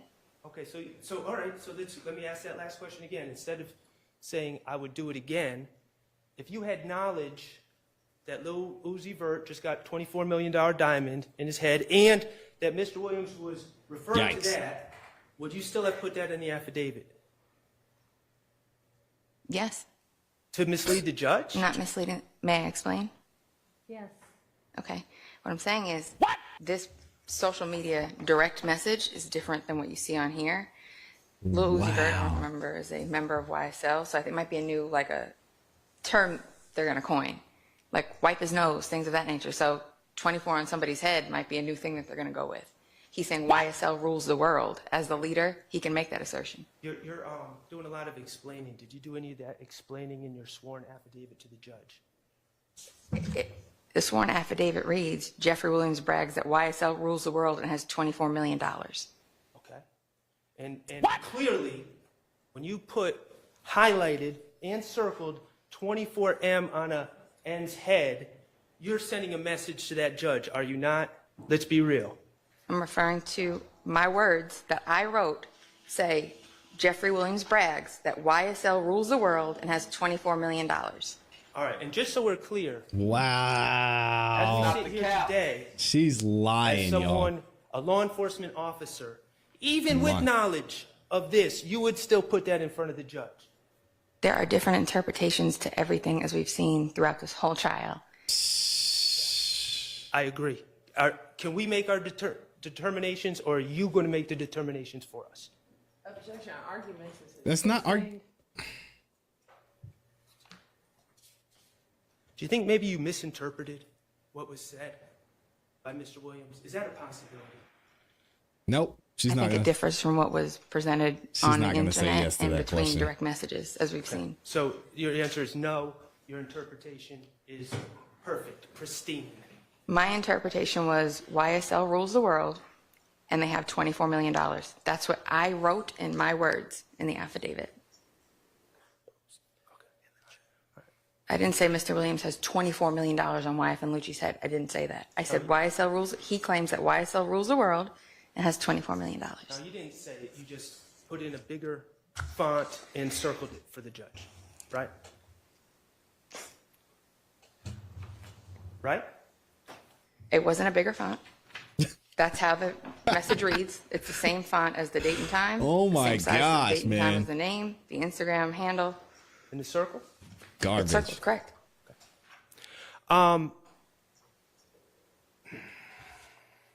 This is your expert witness Let's talk here. about Yikes. you, Miss Knight. Could you pull up 227 VV A6B?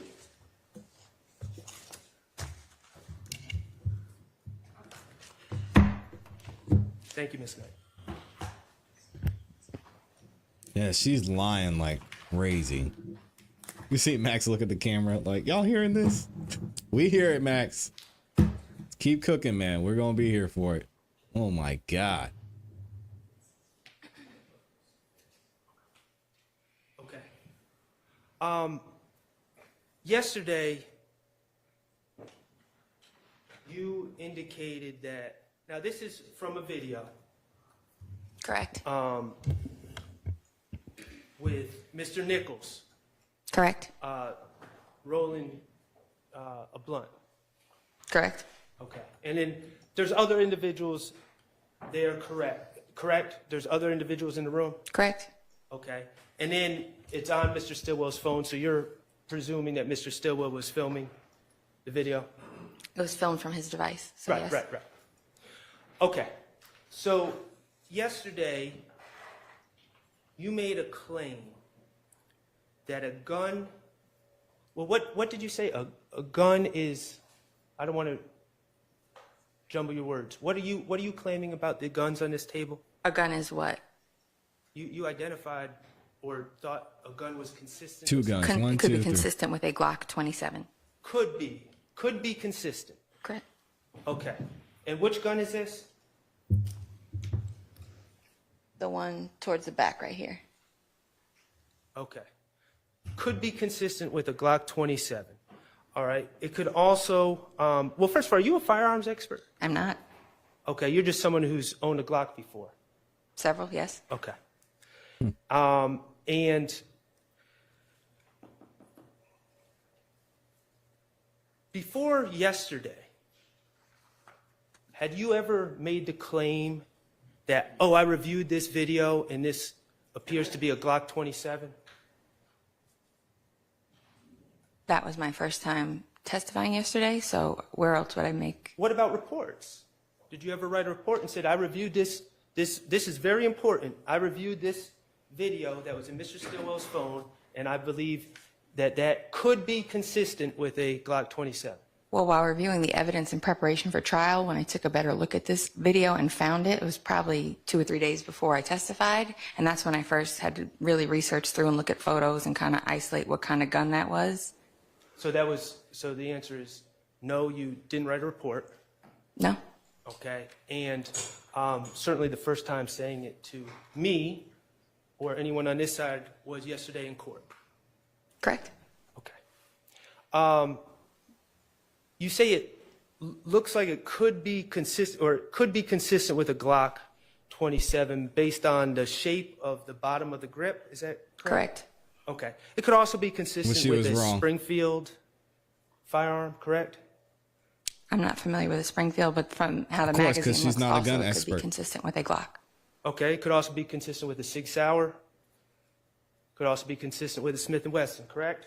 I'm familiar with a Glock. Right, because you're not a firearms expert. I You're never- only familiar with these Glocks. I never claimed to be, Mr. Sharp. Okay, well, you start identifying guns in court, kind of making yourself an expert. But you're not an expert, are you? I'm not. Okay. And you don't even know, whatever this gun is, if Mr. Stillwell left with that gun or didn't leave with that gun. You don't know if anyone left with that gun. You don't know whose gun that is. Correct, but we don't know that they didn't. Okay. Great.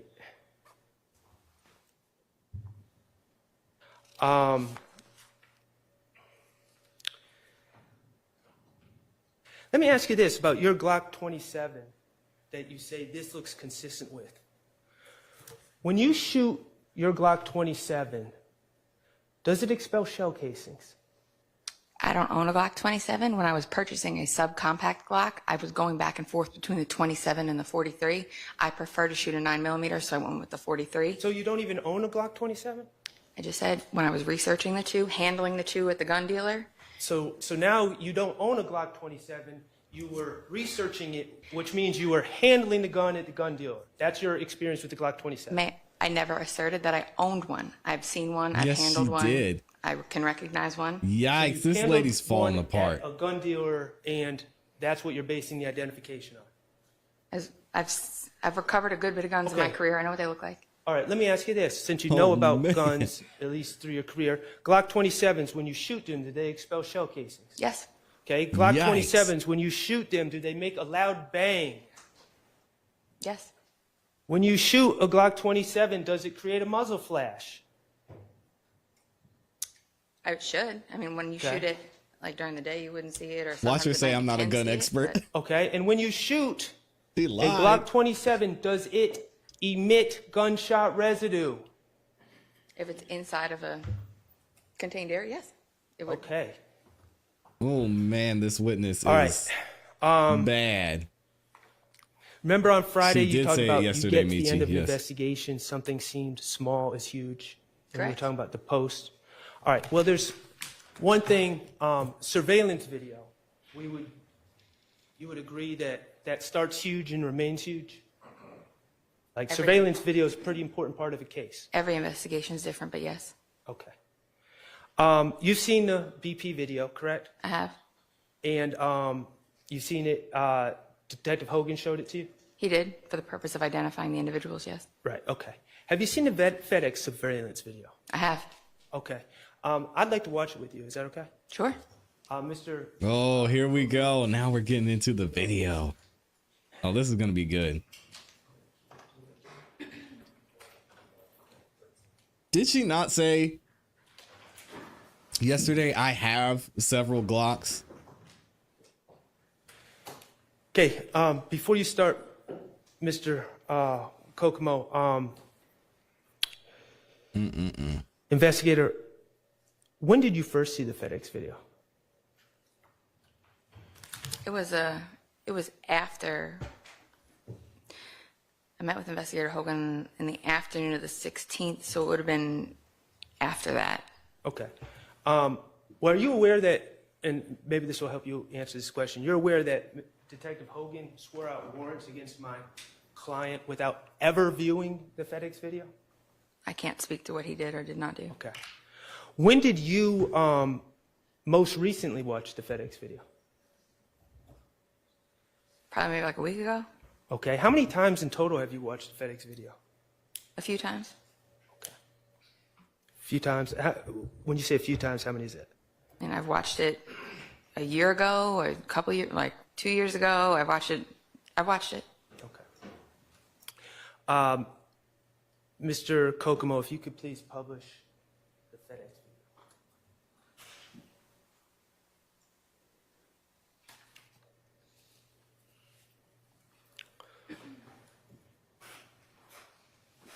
It's not time for the third car yet, though.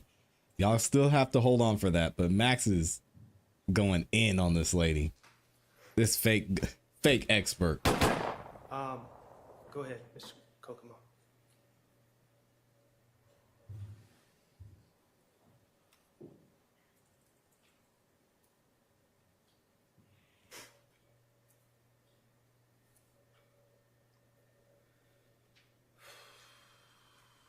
This is it right here.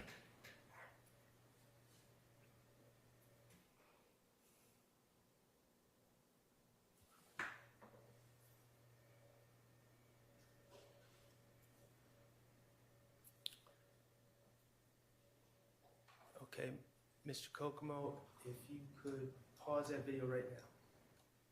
Thank you. Here we go. Investigator Viverito. At this point in the video, as we have it paused, you would agree that Mr. Drinks' red Versa is on the left, correct? Correct. Okay. You would agree that Mr. Stillwell's rented white Audi with tinted windows Correct. is in the middle. And you would agree that Mr. Nichols, actually Miss Lewis, Mr. Nichols' wife, that Ford Fusion is on the right, correct? Either the right or staggered behind it, yes. Okay. And according to your investigation, Mr. Drinks is alone in the car. Yes. Okay. Mr. Stillwell is in the car with Mr. Garlington per your investigation. Correct. And Mr. In the car, the Ford Fusion, we have Mr. Nichols driving, Correct. Mr. Boyer, Correct. and Mr. Farley. Correct. Okay.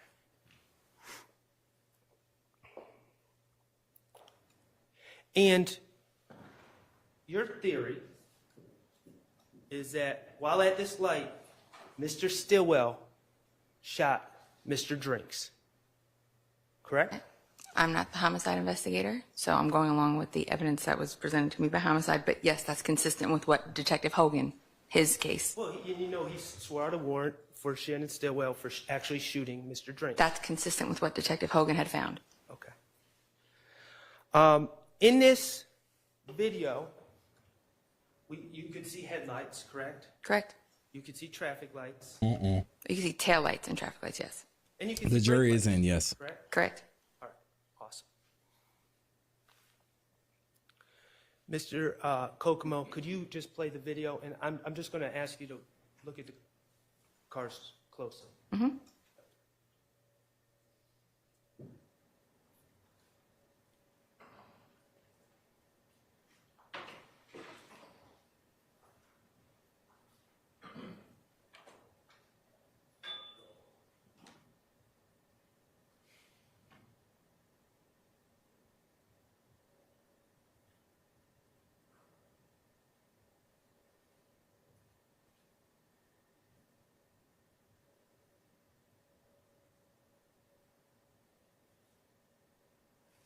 Here goes the third car. Okay, pause, Mr. Kokomo, please. All right, so we're paused at 102:36 on this video. At this point, Mr. Stillwell in the white Audi is pulled off, correct? Correct. Okay, and Mr. Nichols and with Mr. Boyer and Mr. Farley have pulled off. Correct. Okay. While they were there at that light with Mr. Drinks, did you observe any muzzle flash on that video? No, and with this quality of video, I would not expect to see it. Okay. Right. You just see brake lights and traffic lights and headlights, but no muzzle flash. Okay, I got you. A muzzle flash is much, much, much dimmer than a brake light. Like if you're shooting at night, you're hard pressed to see your It own is, muzzle but flash. we found it. I'm telling you, my experience from shooting a firearm, we do take night firing courses. Get her, Mac. So let me ask you this.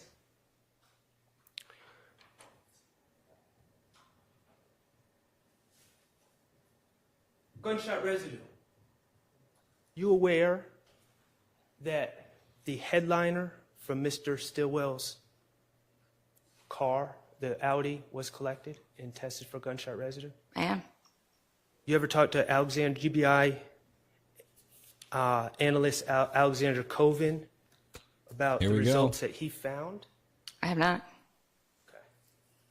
And you are aware that warrants were taken out certainly before any of those GSR results were in, correct? Correct. Let's talk about tint. You've been preparing with the state. You know that the state has said that Mr. Stillwell had tint applied to his windows of that white Audi upon renting it, correct? Correct. In violation of the rental agreement, I may add. Correct. Okay. And this tint. Yeah, we're third car is not coming up yet. Y'all just stay ready. It's gonna happen. According to the district attorneys at about 6:30 p.m. According to them, yes. Okay.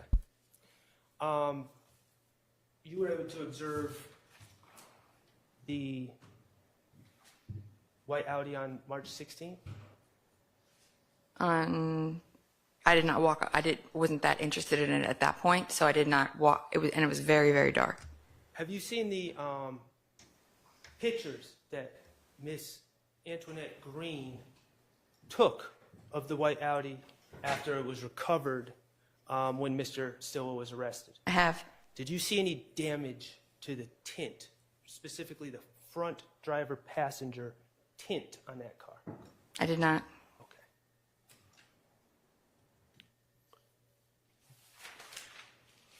Mr. Kokomo, if you could rewind again. No, actually, you know what? I'm sorry. Keep it here. Keep it here. Just play it. I'm sorry, Mr. Kokomo.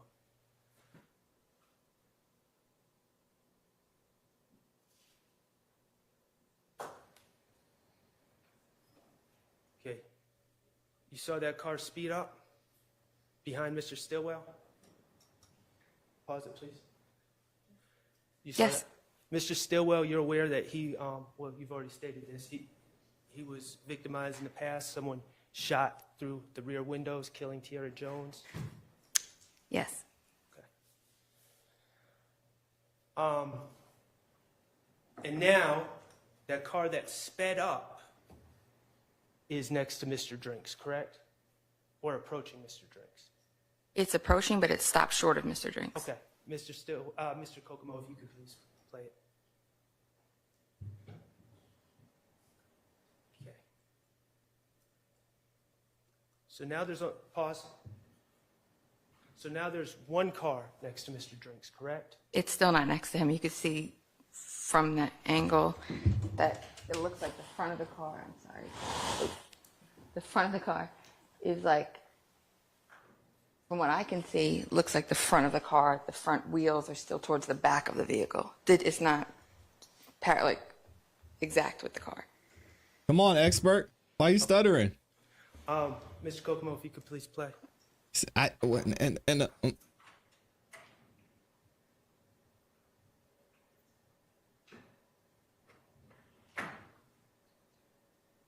Pause.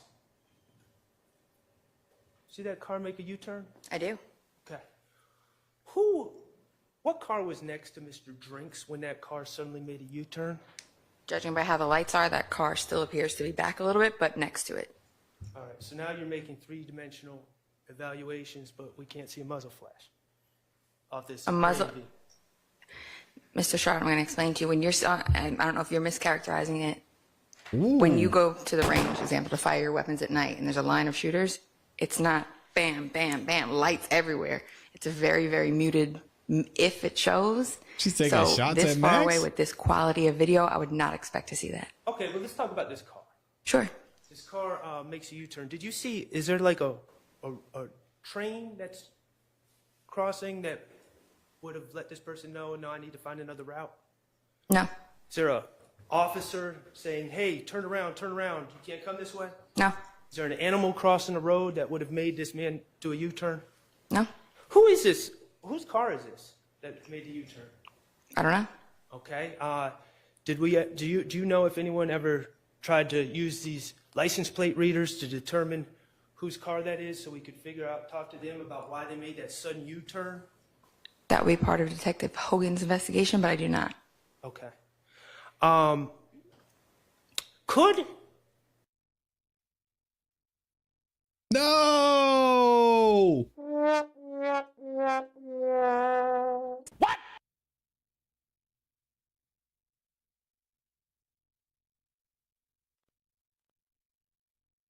What happened?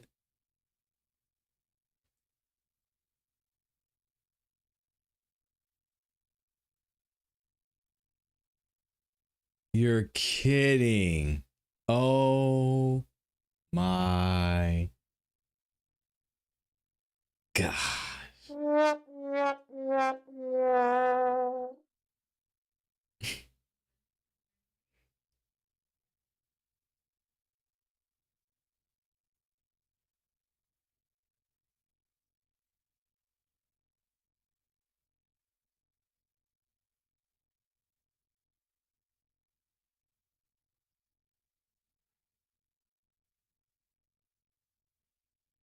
This is crazy. Hold on, y'all. I'm going to see if I can find it. I know we're going to have a bunch of people coming over here, going in and out.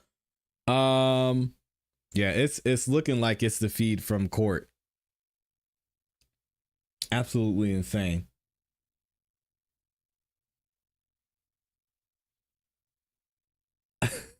Y'all said you saw it because we were on a delay. Here we go. We might be back in a second. Let's see. They should get it back up. Of course, when we started talking about the third car, this happened. It's back now? All right. Let me see.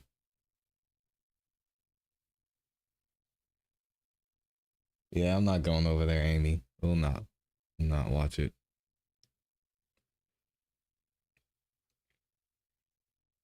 Let's try Fox and see if we can find it. That's crazy, man. Right as we were about to get into the third car, everybody spam Max and tell him to re-ask the question. Oh my gosh. Let me see.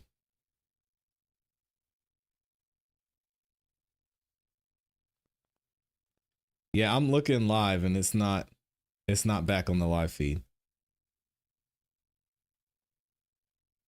Let's try Fox 5. Y'all give me 1 second. We're going to find it.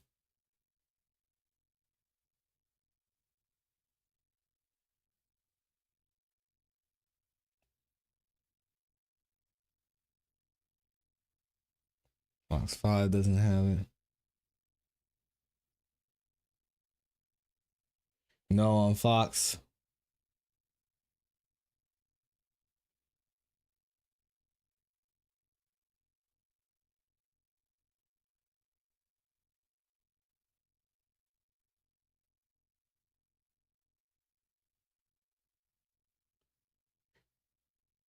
It's out everywhere. Let's see.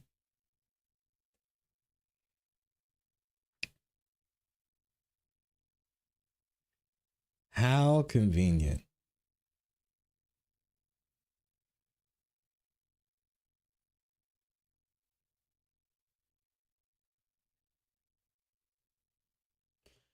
Y'all give me 1 second. We're going to find it.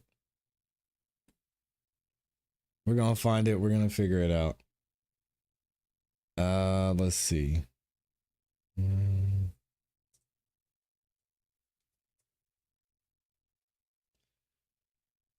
They said 10 minutes. Let's see let me go to X and see if we have any updates there.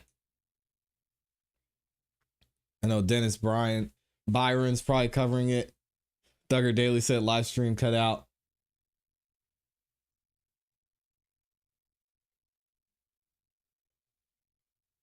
And then Joseph Papp is saying he's in the court. He's actually in the courtroom. He said it's looking like Shart is done with his cross-examination and they'll be on a lunch break until 1:40.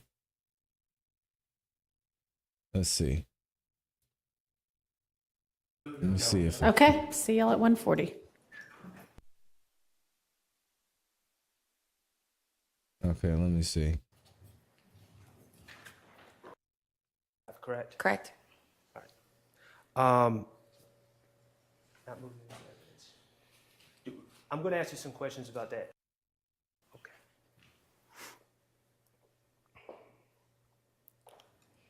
And your theory is that while at this light, Mr. Stillwell shot Mr. Drinks. Yeah, very convenient. Correct? I'm not the homicide investigator, so I'm going along with the evidence that was presented to me by homicide. But yes, that's consistent with what Detective Hogan, his case. Well, you know, he swore out a warrant for Shannon Stillwell for actually shooting Mr. Drinks. That's consistent with what Detective Hogan had found. Okay. In this video, you could see headlights, correct? Correct. You could see traffic lights. You can see tail lights and traffic lights, yes.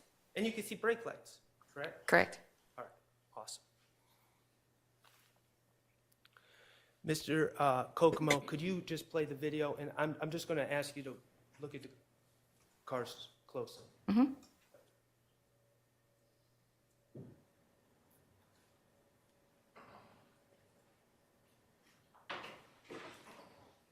Yeah, I'm trying to see if we can figure this out. Interesting.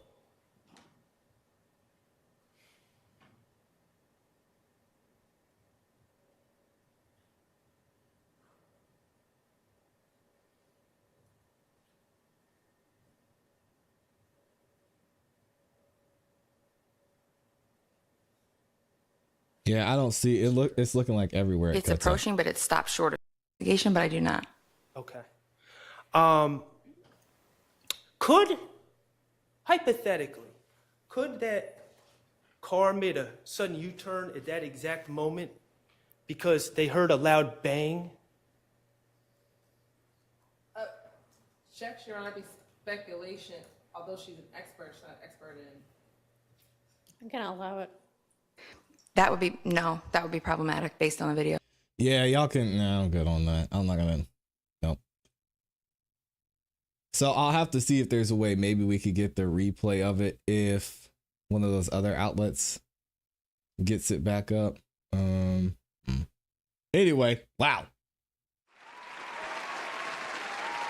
Max is done with Cross, and they said they're gonna be back from lunch at 1:40. Crazy. Right Street said, "Don't let pride get in the way." No, there's just certain things I'm not gonna promote, and it's not about pride. Like I'm not gonna co-sign certain things and certain platforms I don't agree with. Either way, let's read a couple of these super chats and then I'll get y'all out of here. Shout out to Jeanette Messer in here. Dropped the 10 bomb, says, in appreciation for this live stream and chat. Thanks, ClassE. I appreciate you. Nietzsche says with the 5 bomb, give it up for Flimsy Burrito. Oh my gosh. She taught us boys and girls, if we want to see something on the internet, we have to saw out after it. Who knew? Crazy for sure. Vita's in here, says, I can't get the Beach Boys out of my head with Kokomo. Yeah, it gets me too. We're going to be back. Let me see. Since Max is done, we'll probably, Right Street said, I know. I'm going to leave it alone. All right. I'm trying to keep it classy. I'm going to let it go. Anyway, we're going to be back tomorrow morning. I'm sure we'll hear some redirect from Miss Hilton. It'll be interesting to see what happens. I don't know if we'll have recross after that. Either way, we'll get back in it tomorrow. Y'all make sure you subscribe, hit the notification bell so you don't miss any time we go live or drop a new video. We got a couple videos coming out this afternoon, and then of course y'all know we'll be back live tomorrow morning as well. I appreciate y'all. Thank y'all for the love. Thank you to everybody who liked the video, and I hope y'all have a great rest of your day. It's gonna be crazy. Excellent cross from Max and Doug Weinstein as well. Y'all know what to do. Keep growing, keep pushing, keep it classy. We go. Peace. Shout out to my dog, Rice Street.